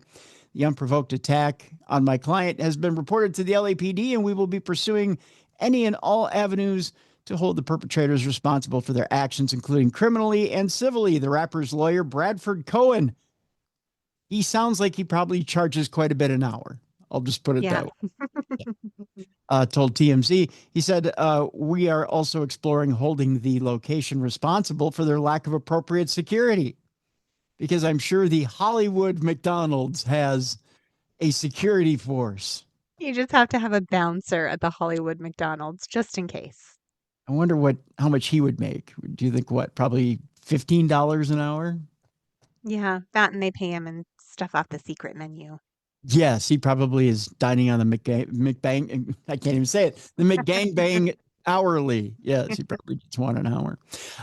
Cohen noted that he plans to take legal action against the rapper's attackers, adding that a potential lawsuit could be brought against the establishment for failing to provide adequate security services. Ice Spice addressed the situation on X, formerly known as Twitter, tweeting, "This wouldn't happen at Wendy's." Why wouldn't it? It's higher class there. I don't know. I don't know. Freckle Bitches has come down a little bit in quality. It's been a minute since I've eaten at a Wendy's. I won't lie. Ever since Dave passed, just saying. Yeah. Ever since the burgers weren't square, Mm. there's been a I problem. didn't even know the burgers weren't square anymore. When did that happen? Been a while. I mean, the doubles, I think, are still square. Okay. But the bacon cheeseburgers, round. Round? Huh. Mm-hmm. Yeah. In fact, I think maybe even the doubles are round. The Baconators are round, I believe. It must have been cheaper for them just to get round patties rather than square ones. Yep. Because you know why? Because the square ones were handmade. Everything was handmade. And now they don't hand make their patties anymore. They're shipped in. It used to be fresh, not frozen over there at Freckle Bitches. No longer. No. Not that tender love and care anymore at Freckle Bitches. I'll tell you that much. Now, according to the unnamed assailant who called herself Vaya, are you wondering how that's spelled, by the way? Yeah. How do you spell Vaya? Vayah. Vaya. Ooh.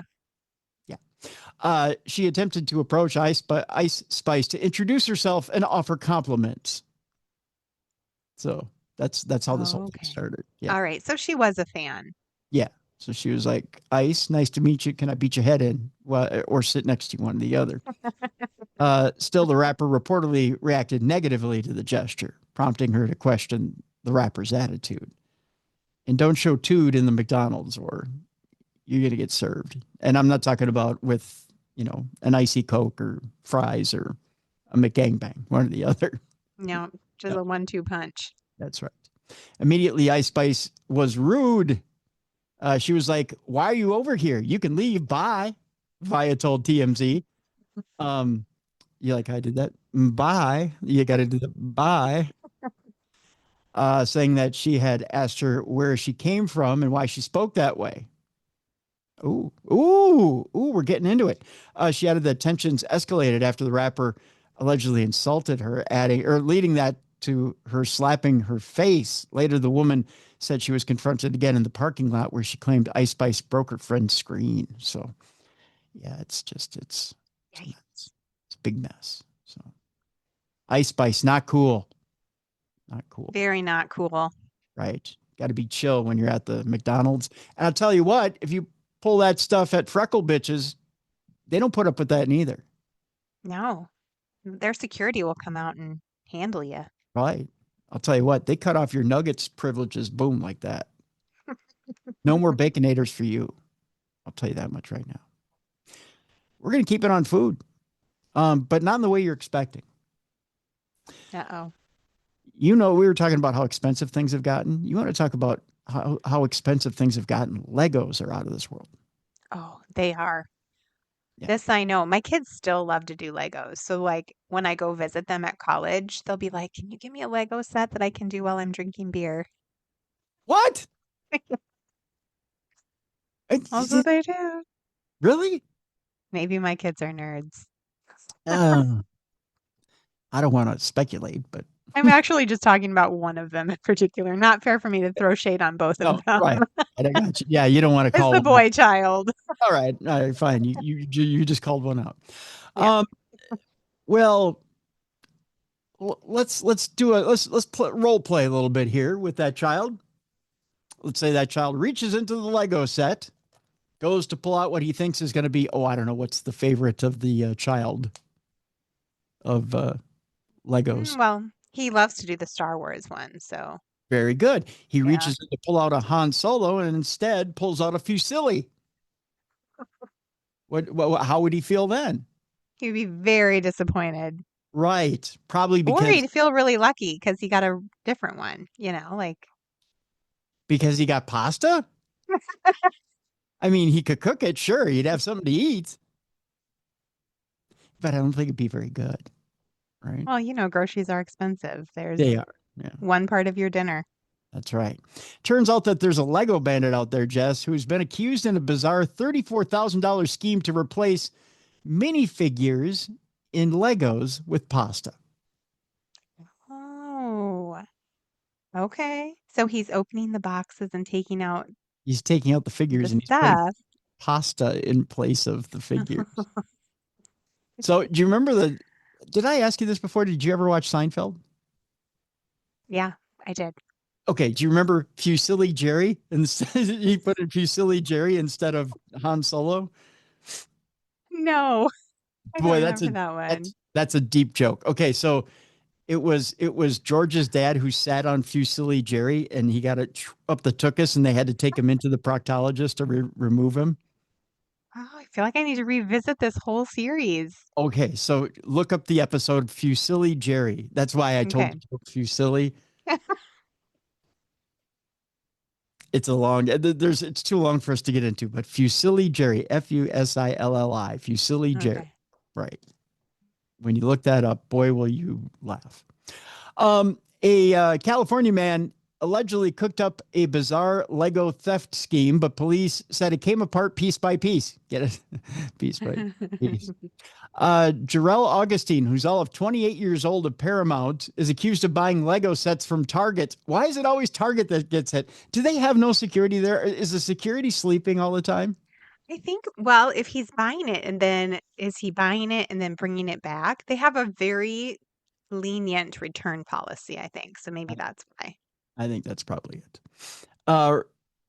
He's accused of removing valuable minifigures and pieces and then returning the boxes after filling them with dried pasta. And getting away with it. Wouldn't the box be a little lighter? I mean, yes, pasta does not weigh as much as Legos. So Yeah. Investigators linked him to roughly 70 thefts nationwide, totaling about $34,000 in losses. Oh man. I really am just envisioning this happening to my son. He goes to open one of those boxes and he's like, He's just sitting there drinking his beer. He opens up his Legos and then he's really confused. finally, I got the Mandalorian ship. It's nothing but fusilli. Yeah. The Irvine Police Department said detectives used surveillance to identify Augustine as a suspect. He was taken into custody and booked into the Orange County Jail on grand theft charges.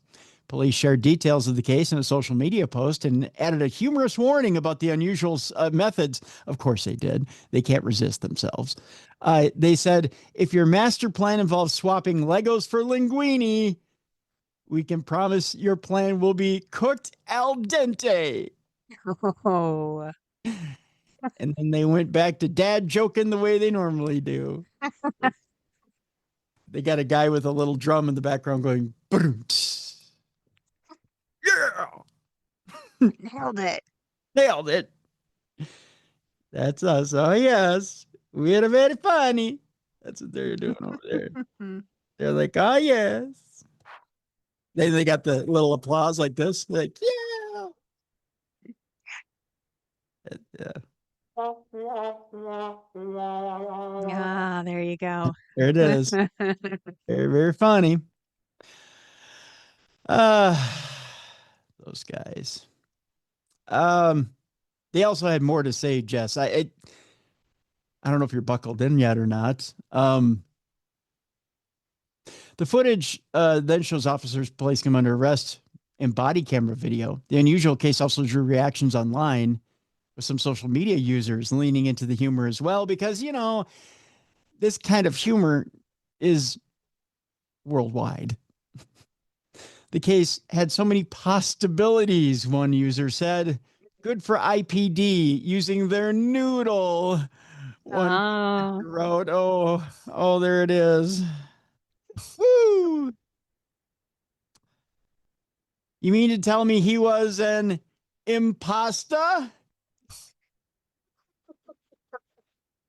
I'll see myself out. Another joke. An imposter? Others questioned the method, with one user writing, stealing Legos and Goya beans? WTF? That's that story. So, yeah. That one was full of dad jokes. It was, yeah, wasn't it? You know, I figured it was a nice way to That's a good one. ease us into this. There's one thing you should never do when you're trying to get away from the cops. You should never try to mark it down on your gas tank. Pigs evaded. Yeah. Yeah. You never want to put it anywhere where the cops can see that you've been away from them previously, right? You probably want to be sly about it. Yeah, then it's like challenge accepted. Right. Then the cops are like, oh, yeah, let me make sure we break that streak. Louisiana troopers caught a suspect who apparently kept tally of the times he had escaped the cops. Again, you never want to let them know that you're keeping track. Police say they finally captured a man who kept fleeing from cops on his motorcycle. Troops with the Louisiana State Police Troop C arrested a motorcyclist wanted for multiple counts of flight from an officer in St. Charles Parish. Here's a picture of him, Jess. Oh. Being caught by the St. Parish Police. Isn't that Busted. nice? With a smile on his face. Yeah, he's kind of like, wah, wah, wah, wah. Actually, I have that. There it is right there. There he is. The agency shared pictures of the suspect and his bike that had what appears to be an ongoing count of the number of times he has fled authorities and eluded capture. On his motorcycle, it says, as Jess said, pigs evaded. There are 11 tally marks below the words, appearing to indicate he has successfully run from the police nearly a dozen times. On Monday, they caught him. It's about time, fellas. Yeah. What makes you go, you know what? I think I'm going to keep tally on the gas tank. What? That's pretty cocky. Yeah. Well, why not just take the win? Take the win and be happy. Yeah, get it as a tattoo so you can see it, but not the cops can't necessarily see it. Right. Tattoo it on your groin where they're not going to look unless you really get arrested and then maybe deloused. That's yeah, That's a nice tramp stamp on the back there. that's right. That's right. All right. An even better story. I don't know if you remember this story or not, Jess, but we're going to Southern California. There were 3 Southern California residents earlier or actually late last year, that were caught for bear suit insurance fraud. Do you remember this? No. I'll remind you in this story Okay. it was quite an interesting story. 3 Southern California residents have been sentenced in a bizarre insurance fraud scheme, which prosecutors say involved them staging fake bear attacks on high-end cars. Yeah, yeah, there's still some Okay. ingenuity out there, right? Yeah. It all, Creative. yeah, creative. Yeah, it all stems from a claim that suspects filed. It stems from a claim that suspects filed with their insurance company saying a bear got into their car, which is a 2010 Rolls-Royce Ghost at Lake Arrowhead on January 28th, 2024, and damaged the inside with scratches. The California Department of Insurance, and yes, that's a real thing, said the suspects provided a video to the company which showed the bear in the car. Wow. Keep in mind, this is a high quality production and it is California. Right. They were pros. That's right. An investigation into the claim, dubbed Operation Bear Claw, that's a real thing, took a closer look at the video and found the bear was actually a person in a bear costume, the insurance department said. Investigators then took the video to biologists with the California Department of Fish and Wildlife. It went this far to look into the video.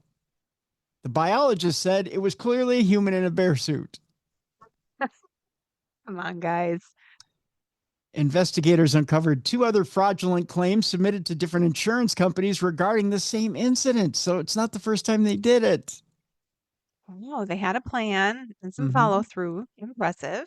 And they got paid, evidently.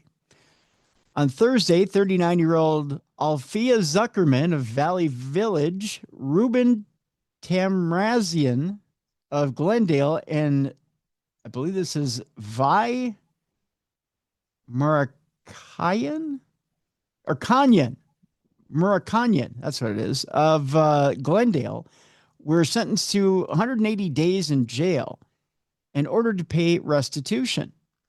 A 4th suspect, 39-year-old Ararat Shurkinian of Glendale, still has a pending case. Officials say the total cost to the insurance companies, if you're ready for this, Jess, that's all they got was 180 days, right? $141,839 for this whole expedition Wow. of trying to figure out if it was someone in a bear suit. They should have used a Bigfoot costume. That would have been more exciting for us. Now, if I'm Hollywood, we make this into a movie and try to get this back, right? If I'm the insurance company, I pitch it to Hollywood. Yes. Right? I don't know what you call it, but it's got to have a catchy title, something like Barely There, or I don't know, something that'll make people think it's a porn movie, so you'll go watch it. Yeah. I can see this being like a Jack Black type of film, Paul Rubin, those Yeah, kind of guys. yeah. Yeah, something where it's some sort of hijinks comedy. I'd watch it. Yeah. Next story. The numbers are up for a cell phone bandit. A mugshot offers the first glimpse of a Virginia suspect's left ear. I didn't know that's why or how we're identifying people now, but evidently we are. Must be a very distinctive left ear. I guess. We're going to meet Candace Martinez, who is a 19-year-old Virginia woman who's suspected of being the so-called cell phone bandit who recently robbed 4 banks while apparently pretending to be yakking on a cell phone. Martinez, who I have a picture of here, was nabbed early in the morning on November 15th, a day after Fairfax County cops obtained a warrant charging her with robbery. Martinez, I have a picture of her mugshot here. Let me see. Where's her mugshot, though? They say, I won't dwindle on it. There's 1,000 ads here as well. You don't want to see the ads either, Jess. Uh, No. no. Is expected to be charged in connection with 4 Wachovia bank heists occurring between October 12th and November 4th of last year. During an October 22nd stick-up, police claim Martinez handed a teller a box with a note attached demanding cash. According to an FBI affidavit, Martinez admitted to investigators that she committed the 4 robberies. She also claimed that the heists were planned by her boyfriend and getaway driver, Dave Chatroom Williams. Why he needs 3 names, I have no idea. He wasn't that big of a mastermind. Who was arrested yesterday and admitted his wheelman's role, according to the affidavit. Interesting. So, yes, folks, I'm going to show. Actually, she's quite a striking young woman. Did you find her? There she is. Oh yeah, she is. But that's pretty. she'd roll up to the bank, put her cell phone to her ear, act like she's yakking away, and then go, "Oh yeah, by the way, give me the money." And you wouldn't expect it from her. No, you'd be like, "Are you serious?" And she's like, "Yeah, give me the money." Yeah. Let me finish this phone call, but give me the money. Right? Would you be annoyed, or would you think she was serious if you're a I bank teller? mean, if anyone was holding me up at a bank, I would just give them the money. So That's what I'd you're be like, supposed to do now. okay. Yeah. Yeah. They tell you not to fight it now. Yeah.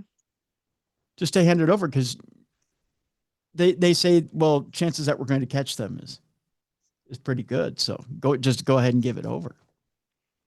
So yeah, I guess. Our next story is probably the cutest darn accident I've ever reported on in my life. And I've been reporting for a long time, Jess. 30 some years in this business. And I don't think I've ever in my life had to report on a story like this. I don't think there's a crime involved here. I just had to report this story. So here goes. We're going to report on the stickiest situation I think I've ever reported on and ever gone, aw. Aw.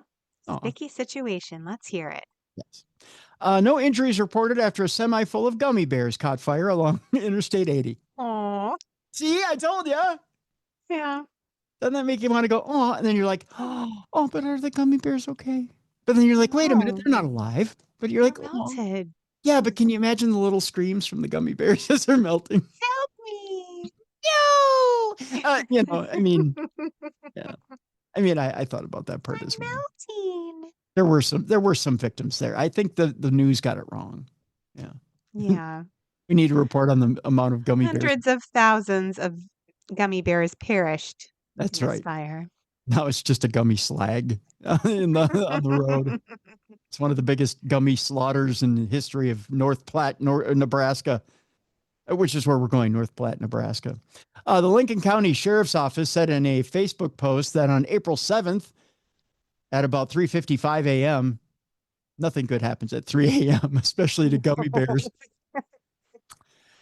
Deputies responded to a report of a semi on fire near mile marker 166 on Interstate 80.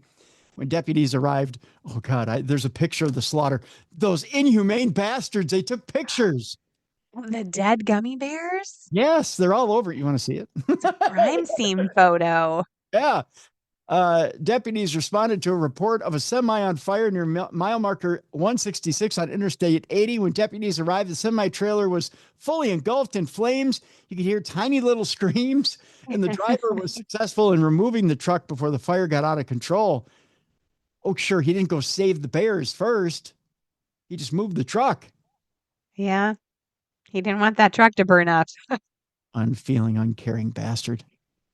The post said the semi was loaded with gummy bears and posed no hazmat danger. That's all he was worried Well, about. that's a good sign. If you're getting noxious fumes from gummy bears, maybe those are the ones you shouldn't be eating. We Right? got some serious troubles with what's in our food. Right. Hershey and Sutherland volunteer fire departments responded and stopped the spreading grass fire as well as extinguished the trailer. Oh no. Yeah, well, there's a grass fire as a result. By the way, can we have a moment of silence for these poor victims right here? Oh, God bless. There they are. Yeah. I'm just a mess now. I want to sit and name each one individually, but we don't have the time. one of those annoying habits I have.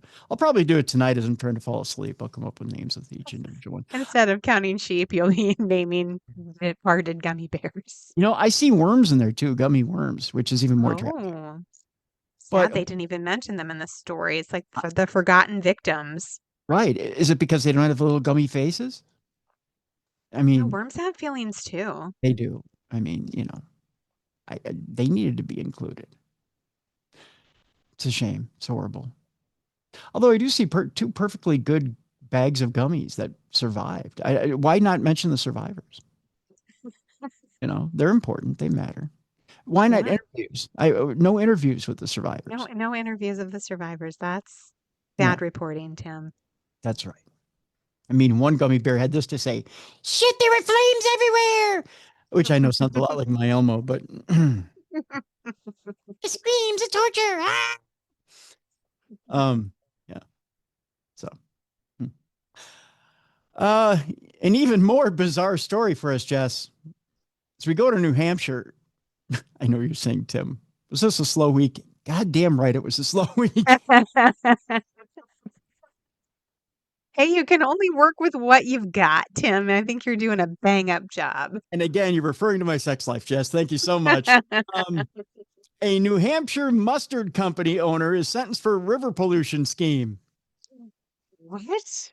Yes, I know. You're saying, what? Now our mustard companies are in trouble? Now mustard companies are polluting the earth? Come on. That's right. By gosh. The owner of a New Hampshire mustard company will spend time behind bars after a court determined the company secretly pumped pollutants into a river.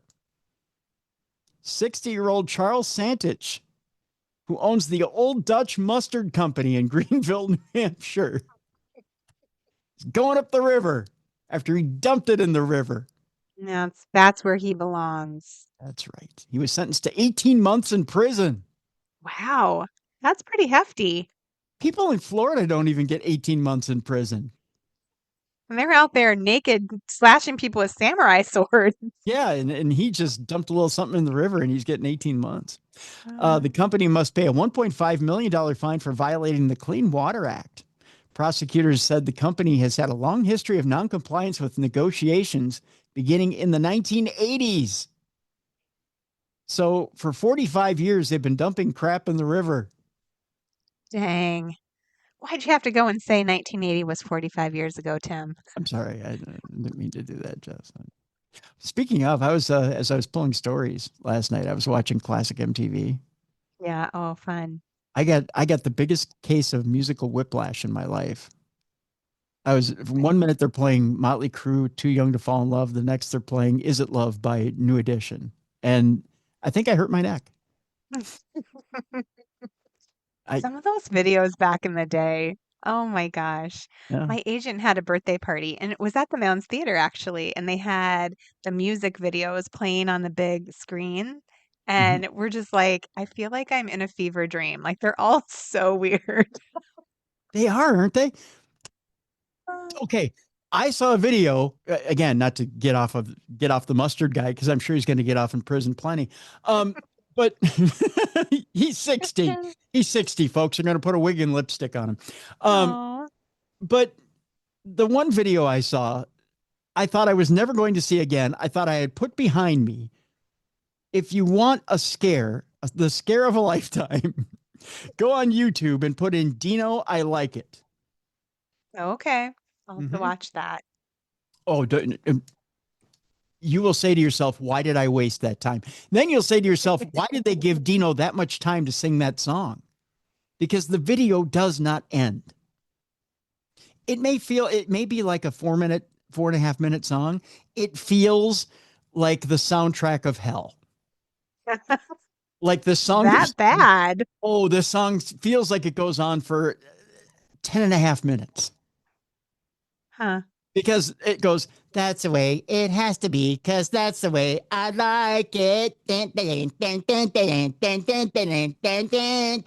you're like, stop it. Yes, that song really is so repetitive now that you bring it up. I can't imagine the video for it. I'm going to have to watch it for sure. It is the whitest dancing you'll ever see. He is the whitest man you'll ever encounter, Uh, and was given a reject R&B rap beat from someone who went, "You fucking kidding me? I'm not using that." But he did. hmm. God It was a bless you. popular, I mean, it was a popular song, so. You know why? Because we were all doing cocaine. That's why. We didn't know what we were listening to. But God bless you, Dino. I hope that Subway you're managing now is doing well. I hope life is treating you well, my friend. I hope you're singing your own song as you're slinging sandwiches at the Subway. Anyways, we're back to, speaking of sandwiches, back to the mustard guy. He's going to get plenty of mustard flung on his back in prison. Oh, no. Not even in not safe for work territory yet. Oh, Tim. See what I did there? See how I connected? I made one big tapestry. It's one big conspiracy theory. I connected the dots here. Oh, Lord. Uh, And the way only you can, Tim. It's such a gift. well, it's not what my mom says. They used to call her in for parent teacher conferences over this stuff. They said Santich devised a scheme to extend an underground pipe to move contaminated water from the factory to the, I believe it is the Sahegan River, to save money on shipping the water out. Oh, that's such a crappy thing to do. So this is why he's going to be wearing a wig and lipstick in prison from now on. Yeah. Congrats, buddy. Employees were ordered to do it or risk losing their jobs.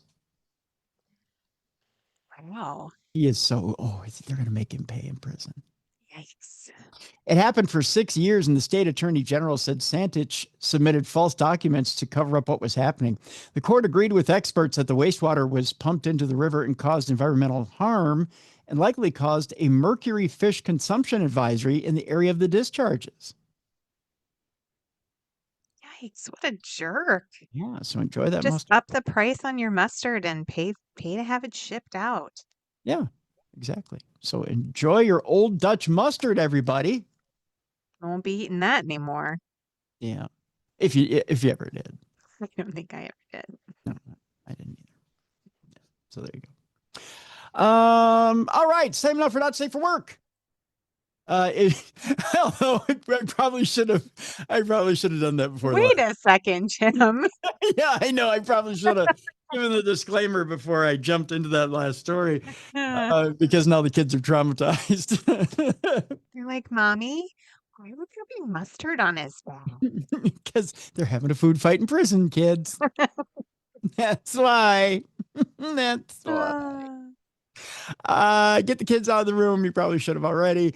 Get your boss out of the room. You probably should have already. We'll go in 5, 4, 3, 2, 1. You remember the man who was accused of urinating on a Florida airport taxiway?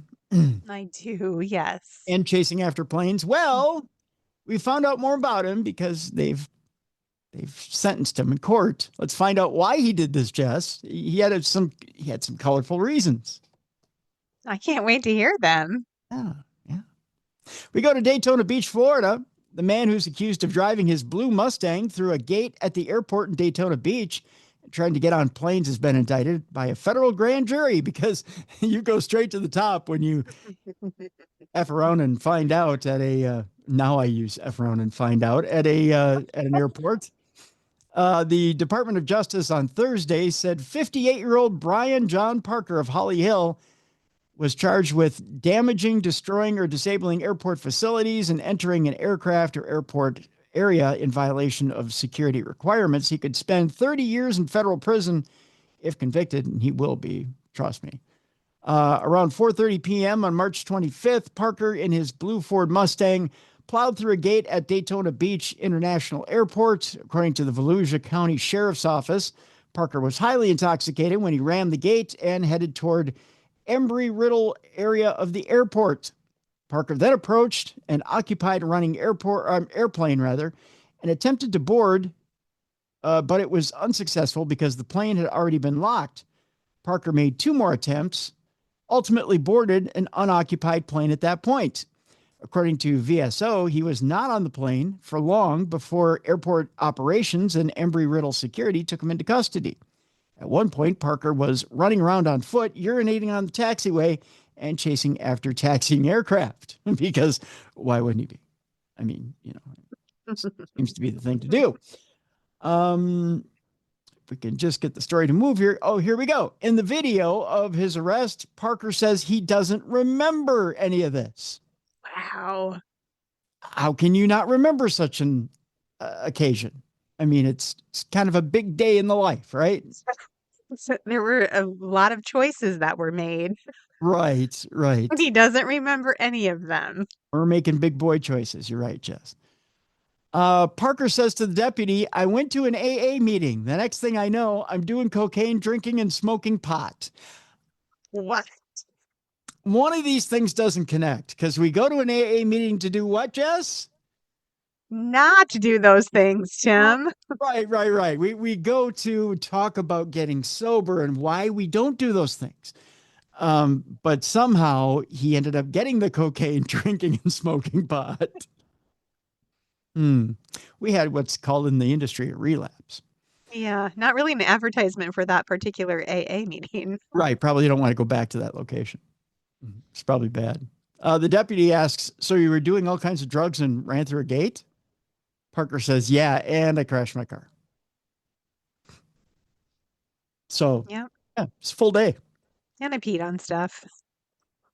And I peed all over airplanes because, if you pee on them, you get to take them home. You own them now. That's mine. Mine, just like a dog. Mine. Literally what I say to my dog when we go for a walk and he pees on stuff. Oh, that's yours. Okay. That's yours. No, yeah. No one else can have it. It's yours. It is yours. That's for sure. Yours. Okay. 2 more stories left on today's big program. The first of those 2, a judge has ordered the town of Mooresville. It's probably to WBTV video of a pantsless mayor inside its town hall. Oh, no. I don't know how many times the mayor of your town has been pantsless inside its town hall. But evidently in Mooresville, North Carolina, a judge has ordered the town of Mooresville to release footage of Mayor Chris Carney in the town hall after hours pantsless. The judge's ruling came after WBTV filed a lawsuit against the town for refusing to release the CCTV footage. The judge's ruling determined that the videos are indeed public records.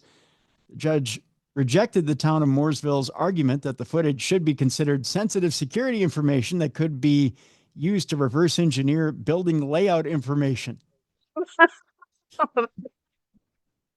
That's a stretch. It is a stretch, isn't it?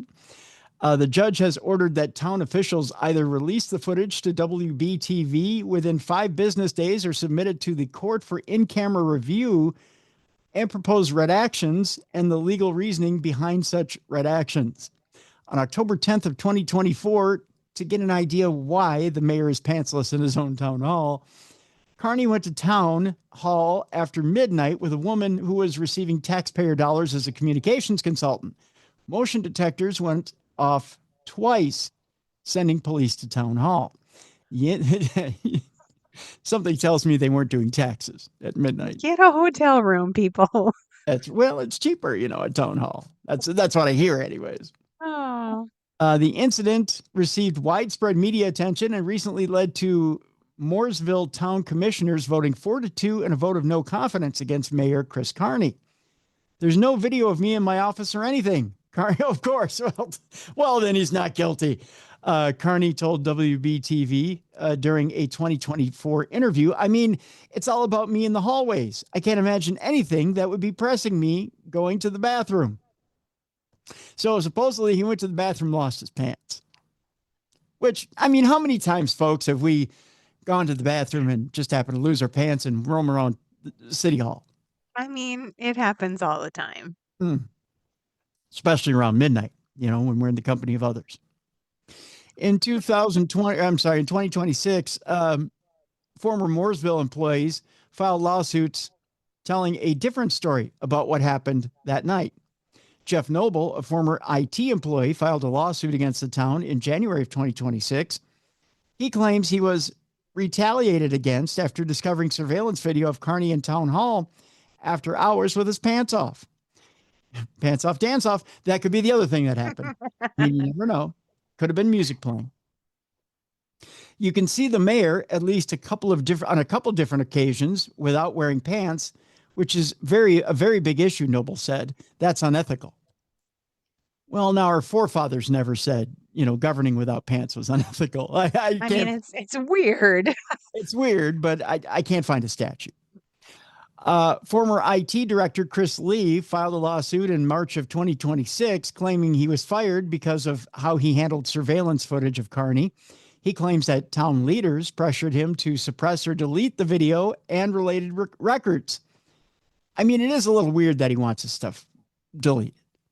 I mean, he's like, let's just pretend this never happened. Yeah, sure, little Carney was swaying in the breeze, but, so what, Lee said he reviewed the footage from multiple camera angles. Of course he did. And described seeing Carney and the communications consultant enter the building after hours. He said that he saw the pair go upstairs into an office and remain there for an extended period of time. Again, tax consultant stuff. Definitely just work, Tim. Right, just work, Jess. And then after midnight again, you see back and forth to the bathroom a couple of times. Like coffee, lots of coffee, right? And then eventually, I did see them come out and there was no clothing on whatsoever. And you can directly see that, Lee said. Wait, they were like buck naked? Buck naked. What? I Maybe. mean, I don't even think I want to walk around my own house buck naked, just like let alone in the town hall. In his lawsuit, Lee claims the video shows Carney in a state of partial or complete undress with his genitalia exposed and his penis visibly erect while inside the town hall. Maybe he's excited to be there. Government gets him excited, Jess. Governing gets him Taxes excited. especially get him excited. Yeah. He feels alive when he's inside town hall. You know what I mean? Yikes. Power is an aphrodisiac, Jess. So that's pretty much that story. Well, it's a pretty good one, Tim. There you go. Pants off, dance off in town hall. And finally, rectum damn near killed him. An inmate is accused of attempting to smuggle fentanyl in his rectum and then trying to swallow it afterwards. So, Ooh. How's that song go? What goes up must come down. Spinning wheel got to go around. I don't really like the order of events there. First, it was in his rectum. Then he swallowed it to try to hide it. Yep. Ah. Yeah. Butt drugs.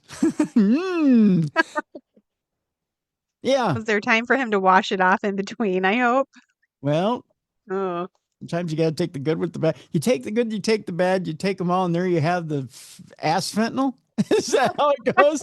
Yeah, I think that's how it went. Yeah, it's the ass fentanyl, I think, was a show on NBC, right? In the 80s? Loved that show. Yeah, the ass fentanyl. Yeah, that was a great show in the 80s on NBC. Yeah, those girls were great. Yeah, they loved the ass fentanyl too, didn't they? I don't know. I don't think so. Pretty sure, yeah. Tootie used to roller skate around and take the ass fentanyl, if I remember right. I'm pretty sure, right? Am I remembering this right? I mean, maybe I missed that episode, but I don't think I did. I think I remember that pretty well. We go to Olympia, Washington, where an inmate in Thurston County Jail is facing additional charges on top of the ones he was initially brought in for.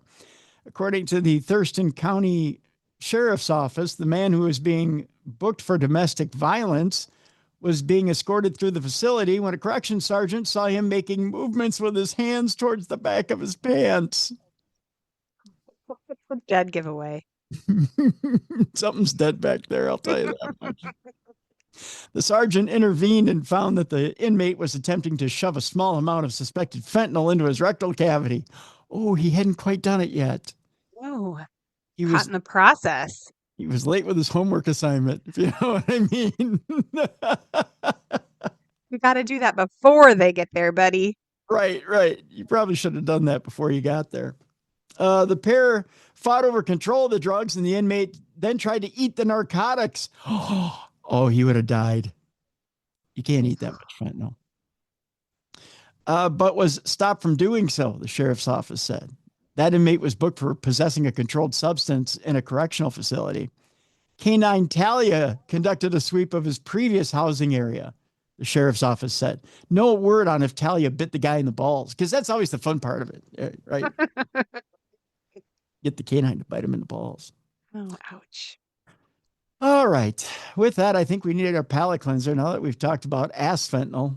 I mean, got to do something. We're going to go with, for this palate cleanser. So you think you had a bad day. Okay. 2 scenarios of you think you had a bad day. We're going to talk about the Royal Canadian Mounted Police and some of the things they've had to endure in their job. It ain't all Dudley Do-Right, Jess. I bet not. Looking for Nell. No.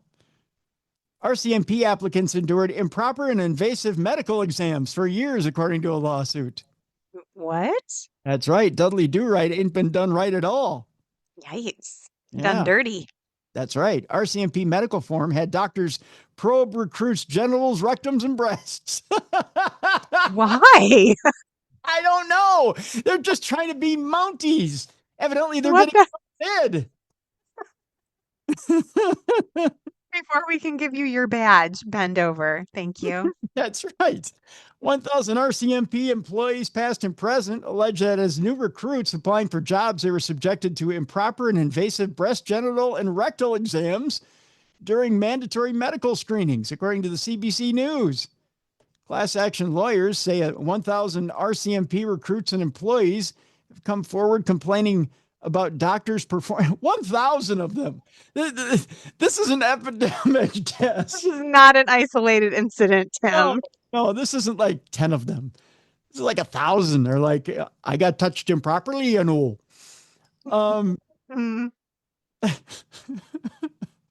They got me in my maple syrup. They came forward complaining about doctors performing inappropriate and unnecessary exams, many of which arose to the level of sexual assault or battery. Megan McPhee, who I believe is a member of Fleetwood Mac and is also the plaintiff's lead lawyer, says the lawsuit, launched in 2019, certified in 2021, originally focused on allegations of sexual assault by 2 RCMP doctors. This was done by 2 doctors? Wow.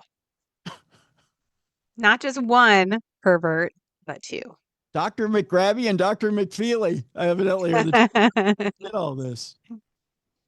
But after the story made headlines, hundreds of men and women leveled complaints about 26 doctors. Thank God. I was going to say 2 doctors. Yeah, that 1,000. But still, that's crazy that there were 26 doctors doing this. I mean, I'd feel better if it was just like one creepy doctor. Yeah, but still 20. That's still a small amount for 1,000 Wild. people. Right? Yeah. 26 doctors hired by the RCMP did all this damage. During court proceedings, the RCMP has also had to produce an internal form they gave doctors mandating a checklist exam for all candidates as a final step before they were hired. Many of us were surprised by some of the things on the form, McPhee told CBC News. Squeezing an applicant's breast to see if there's discharge, looking at genitourinary systems, checking for a male to see if they're circumcised. Why you need to... Why? Who cares? Yeah, why do you have to be circumcised to be a Mountie? And what if you do have discharge coming out of your nipples? How does that impact your job? Yeah, right. It doesn't screen for occupational health, she said. I have an incredibly hard time imagining whether a male is circumcised or not and has any application to the ability to perform the role as a police officer. This is so weird. It is. It's bizarre. The case is headed to federal court in Toronto on January 19th, where McPhee will ask for compensation and a summary judgment to settle the multi-million-dollar case without a full trial. The RCMP declined CBC's request for an interview, but in its court filings, it has denied claims of systemic negligence. In an additional statement to CBC News, the RCMP expressed concern for anyone who felt victimized and said it was opposing the motion to, or not because the allegations are trivial, but because the legal and factual issues in this matter require a full trial. The RCMP does not minimize the seriousness of the allegations involving the former physicians, wrote Media Relations Officer Camille Boilly-Lavoie. It's a bizarre story, folks. Yeah, and it sounds like the doctors were just doing what they thought they were supposed to do because somebody put it on a checklist. Like Yeah. some creepy dudes were sitting around one night and they're like, let's put that on there. Let's see if they actually will do it. Yeah, let's see if they'll do it. Yeah. Let's check your foreskin now. Come on, drop your pants. Pardon me, I just need to pinch your nipple now. Yeah, let's see if the boob produces any milk. Because I got to do it. It's on the list. What? So weird. It's weird. All right. This one I had to put in our palate cleanser today because it brought back a flashback from high school. I think I've told this story on the show before. Did I tell you the sub story about Pete Smith, our buddy who had Tourette's? No, I don't think so. Did I never tell you this story? I don't remember it, but maybe it'll come back to me. Start talking. I'll tell you. This is a little involved, but I'm going to try to give you the abridged version. Okay. All right. Before I continue any further, I think there's a statute of limitations to this. So in case there's any criminal action on my part. Oh, no. You shouldn't tell us. Because I'm reading this story and I'm thinking someone in this story might have got arrested. This incident in this story is very similar to something that happened in my newspaper class. Okay. Okay. So I graduated Blaine High School and I was the photo editor of my school newspaper. We had a very cool newspaper advisor, Harry Jackson. I know people are like, that sounds like a euphemism that I'm making up the name. It's not. That was his name. Harry was leaving to go to a conference. It was an end of the year conference, and for media advisors. And he left us with a sub, but he wanted to do something cool for us. So he got an original print of The Godfather. Now imagine this. You're in high school and you're going to get to watch The Godfather. Yeah, that's pretty sweet. That's pretty cool, right? So you're going to spend your lunch hour watching The Godfather because there's really nothing for us to do. We don't have an issue of the paper to put out. We put our last paper to bed for the year. So he managed to get the reels for The Godfather brought in. The sub is just going to come in, put on The Godfather, and it's the original, reels of The Godfather, actual film. We've known about this for weeks, and we're pumped. We're all jazzed. Well, we had a kid in our class by the name of Pete who had Tourette's. And he was high functioning, had Tourette's. But he just had kind of a nervous tick where he moved his head. And he kind of sounded like Ronald Reagan. So, this was like his voice sounded like this, so he would say, he'd come to me and say, Tim, what do you think about this name for for an article? Okay. So what Harry would do, Pete desperately wanted to be a writer. So they put him on the editorial page. And Pete would write an editorial and Harry would look at it, but he'd almost never publish it because Pete kind of went into fantasy and he would write his own stuff, but it was always like inappropriate, whatever he would write. Pete only had one article that made it to the paper and he wrote an inappropriate fantasy about the principal and a pizza driver. And it actually that made it into the paper? Made it into the paper because everybody was busy with deadlines. And he asked me what he should name it. And I was busy at the time. I was in the dark room and I was developing pictures and I was under my own deadline. And he goes, Tim, would you read it and tell me what I think I should name it? Sorry, I have to do the head tick in order to do the voice. And if you're watching on video, and I looked at it and I'm like, I don't know, because it started out with the principal putting the Domino's pizza driver on the desk and doing the driver, and coffee was spilled on the desk. And then somebody pulled the fire alarm in order to get the pizza driver out of there. And so I'm like, I don't know, fire drills and coffee spills. He goes, ooh, that's good. So that's what he named it. Right. So when he turned it in, our editorial editor just went, oh yeah, okay. She was in a hurry. So she passed it on to Harry, who was in a hurry to put the paper to bed, and assumed that the editorial editor had read it before the copy went to print and had okayed it, and nobody communicated with each other, and it went to bed and it went to print and ended up in the paper. Then our principal Bontheus, read it and realized it was completely unedited. Oh my goodness, that is so bad and great all at the same time. Every student had to give their paper back. It was embarrassing. It was funny, but it was embarrassing.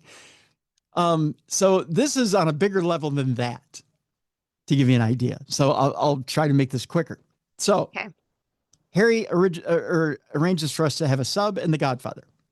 So Pete comes to me a couple weeks before the sub comes in and goes, hey, Tim, should we do some sort of a prank on the sub?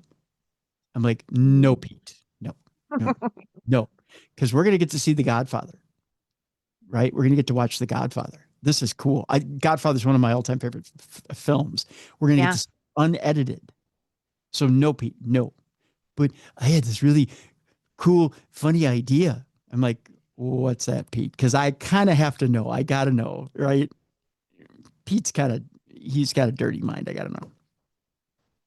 Well, my dad has all these old penthouses and Playboys at home. And I was just thinking, maybe, like when she goes to pull down the screen, I would take my lunch hour and I would just plaster the screen full of all these cutouts from Playboy and Penthouse. I'm like, that's funny, but no, don't do that. Don't do that, Pete. Ooh, okay. I mean, I could. No, Pete, no. We're going to get to watch The Godfather. Don't ruin this for us. Don't ruin this for right. I said, this movie is amazing. Don't ruin this for us. Okay. No, I won't. I said, promise? Oh, I won't ruin it. He didn't say promise. I said, You had okay. to make him pinky promise, Tim. Should have made him pinky swear. Right. That'll teach you. So the big day is here. Harry goes to his conference. We're in the lunchroom. I'm all excited. We're eating our lunch. Blah, blah, blah, blah, blah. I look at my best friend, Steve. I go, Bo, today's the day, buddy. Godfather Day. He goes, I know, dude. I'm so excited. And I'm looking around. I'm like, where's Pete? And I went, oh, fuck. I went, no, he wouldn't. And I go, Bo. He goes, what? And I go, Pete said something to me. He goes, what? And I go, he said something about playing a prank on the sub. He goes, he wouldn't. I go, fuck, I think he might have. He goes, dude, you can't be complicit. You got to keep in mind, my best friend was so overly paranoid and anxious. He would have not only blown up Pete's spot, but my spot too, if I would have known about it ahead of time. Yeah. So I'm like, don't say anything. Don't say anything. I'm like, maybe he didn't. So I'm like, we'll just find out. Right. So we walk into the room. Steve's freaking out. He's like, what if you did? What if you did? What if you did? What if you did? I'm like, shut the fuck up. Right. I'm like trying to tell him, shut the fuck up. So we're sitting in class. Steve and I sit in the very back of the room because we're cool like that. So we're sitting in the back of the room and Pete sits like right to the right of us, like right near the door. He's sitting there and you could tell he's really excited about something. I'm like, Oh no. he did it. So the sub comes in. I think her name was like Miss Williams or something like that. I don't remember what her name was. She barely got out. Hi, I'm your sub today, and Harry left you with a special treat today. He left you with The Godfather. This is amazing. I've never, ever in my life had a teacher who left a class with such an amazing movie. So, ladies and gentlemen, without further ado, here's The Godfather. And she pulls on the screen, and it is plastered with cutouts of body parts. It looked like a serial killer had put up just nothing but breasts and vaginas all over the goddamn screen. And everybody in the room was like, and the sub turns around and goes, what? And looks and goes, and she screams and runs out of the room. Oh no. We're like, oh fuck. I go, Pete, you didn't. He goes, was it funny? Say, and we're all sitting there in silence. I mean, it was like a fart in church. Yeah. Just dead silence. And all of a sudden, boom, through the room, just an explosion. Door hits the wall, and the wall was made out of cement. It was like a bunker. Here comes the principal. You with me. Points right at Pete. And he looks right over at me and Steve like we had something to do with it. I shook my head like I got nothing to do with it. Nothing to do with it.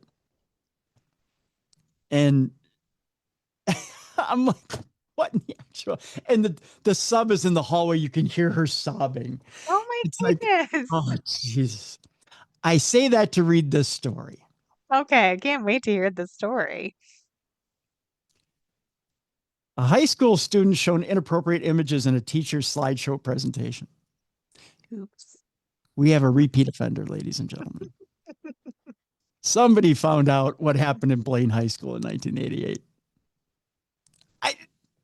Maybe this is a former classmate. Maybe this is Pete's kid, is what I'm thinking. I mean, honest to God, I read the story and I went, oh, are you kidding me? What degenerate? Right? Pete's offspring. Pete's offspring, exactly. Pete Jr. Pete Jr., I think pretty much. So Pete Jr., all right, here it is. Students at a Washington high school were exposed to nude images during a slideshow during class, the school's president said in a letter to parents. Students at Glacier Park High School in Snohomish, Washington, were exposed to images of nude breasts during a teacher's presentation. School principal Alicia Mitchell wrote to parents in a letter obtained by Fox News Digital. Families, we want to make you aware of an incident in a classroom where inappropriate images were inadvertently shared with the students. It is our understanding that these images have since been viewed by many others beyond the classroom and want to give you an opportunity to process with your student if you choose to do so. Yes, reshare it with them by all means. While the Sonoma School District is investigating, according to Seattle Red's Jason Rantz, Mitchell's letter to parents offered no details about the teacher. Specifically, the content included images of nude breasts and were briefly visible during a teacher's PowerPoint presentation. This does not reflect our expectations of classroom materials, and we take this matter very seriously. School administrators have already started taking steps to address this and are actively reviewing to assess the situation and appropriately address it moving forward. Rantz viewed the slide that allegedly showed the nude breasts, saying it contained 4 photos of the breasts in small boxes as if they're previews of photos from a folder. So it might have been from the teacher itself. Yeah. I And think it was an accident. Yeah, it accidentally got into the PowerPoint. Oh, no. That would be so embarrassing. Mitchell's letter continued, as this is a personnel matter currently under investigation, we're unable to provide additional details or comment further. We take this matter seriously and are following established processes to review the situation and determine next steps. Now, while the school has yet to put out a public statement, members of the public express their concern for a lack of action taken so far. So I'm sure that teacher has been fired or at least suspended, right? Another user named Julie Skinner asked. Well, guess what? No. And it is just a pair of boobies. I mean, yeah, we all got them. It was no Pete Smith action. That's for sure. Pete wins the award for the most traumatizing and hilarious stunt. That's right. It was no Pete deal. So you didn't get that. All right. With that, that wraps it up for today for Dumb Crimes, Stupid Criminals. Jess, what you got going on with you? Oh gosh, Tim, I'm just working on some books and no events coming up right now, but I'm working on some things to share with people. So, all right. Let's see here. Tomorrow, supernatural news, and then Thursday, we are going to step into one of the scariest asylums we've heard of yet. ooh, That's all I can tease it with yet today. We'll leave it at that. All right. But that'll do it for today. A couple of reminders for you. The Darkness Radio Apple app is updated and waiting for you. Go get it. 2, support the show. Go to darknessradioshow.com. Get your True Crime Tuesday swag and your Darkness Radio swag and support the show, please. And of course, 3, like I reminded you earlier, Potographs for Pooches, June 5th and 6th at the Palmer House. Come out and see us and ghost hunt with us and support the animals of the Tri-County Animal Shelter in St. Cloud. We'll see you tomorrow for Supernatural News. For Jessica Freeburg, I'm Tim Dennis. Thank you so much for continuing to watch and listen to the best in True Crime Tuesday, or best in paranormal podcasting. There we go. This is True Crime Tuesday. For more audio and video archives of True Crime Tuesday, intriguing content, fun events, and cool swag, check out darknessradioshow.com. The executive producer of True Crime Tuesday is Troy Palmer. If you enjoyed today's program, please make sure you like and subscribe. This videocast is copyrighted for the private use of our audience. Any other use of this videocast, including audio, video, descriptions, or accounts of today's show, is prohibited without the consent of Darkness Radio Management. Thank you for watching. And be sure to join us tomorrow for Supernatural News with Jessica Freeburg.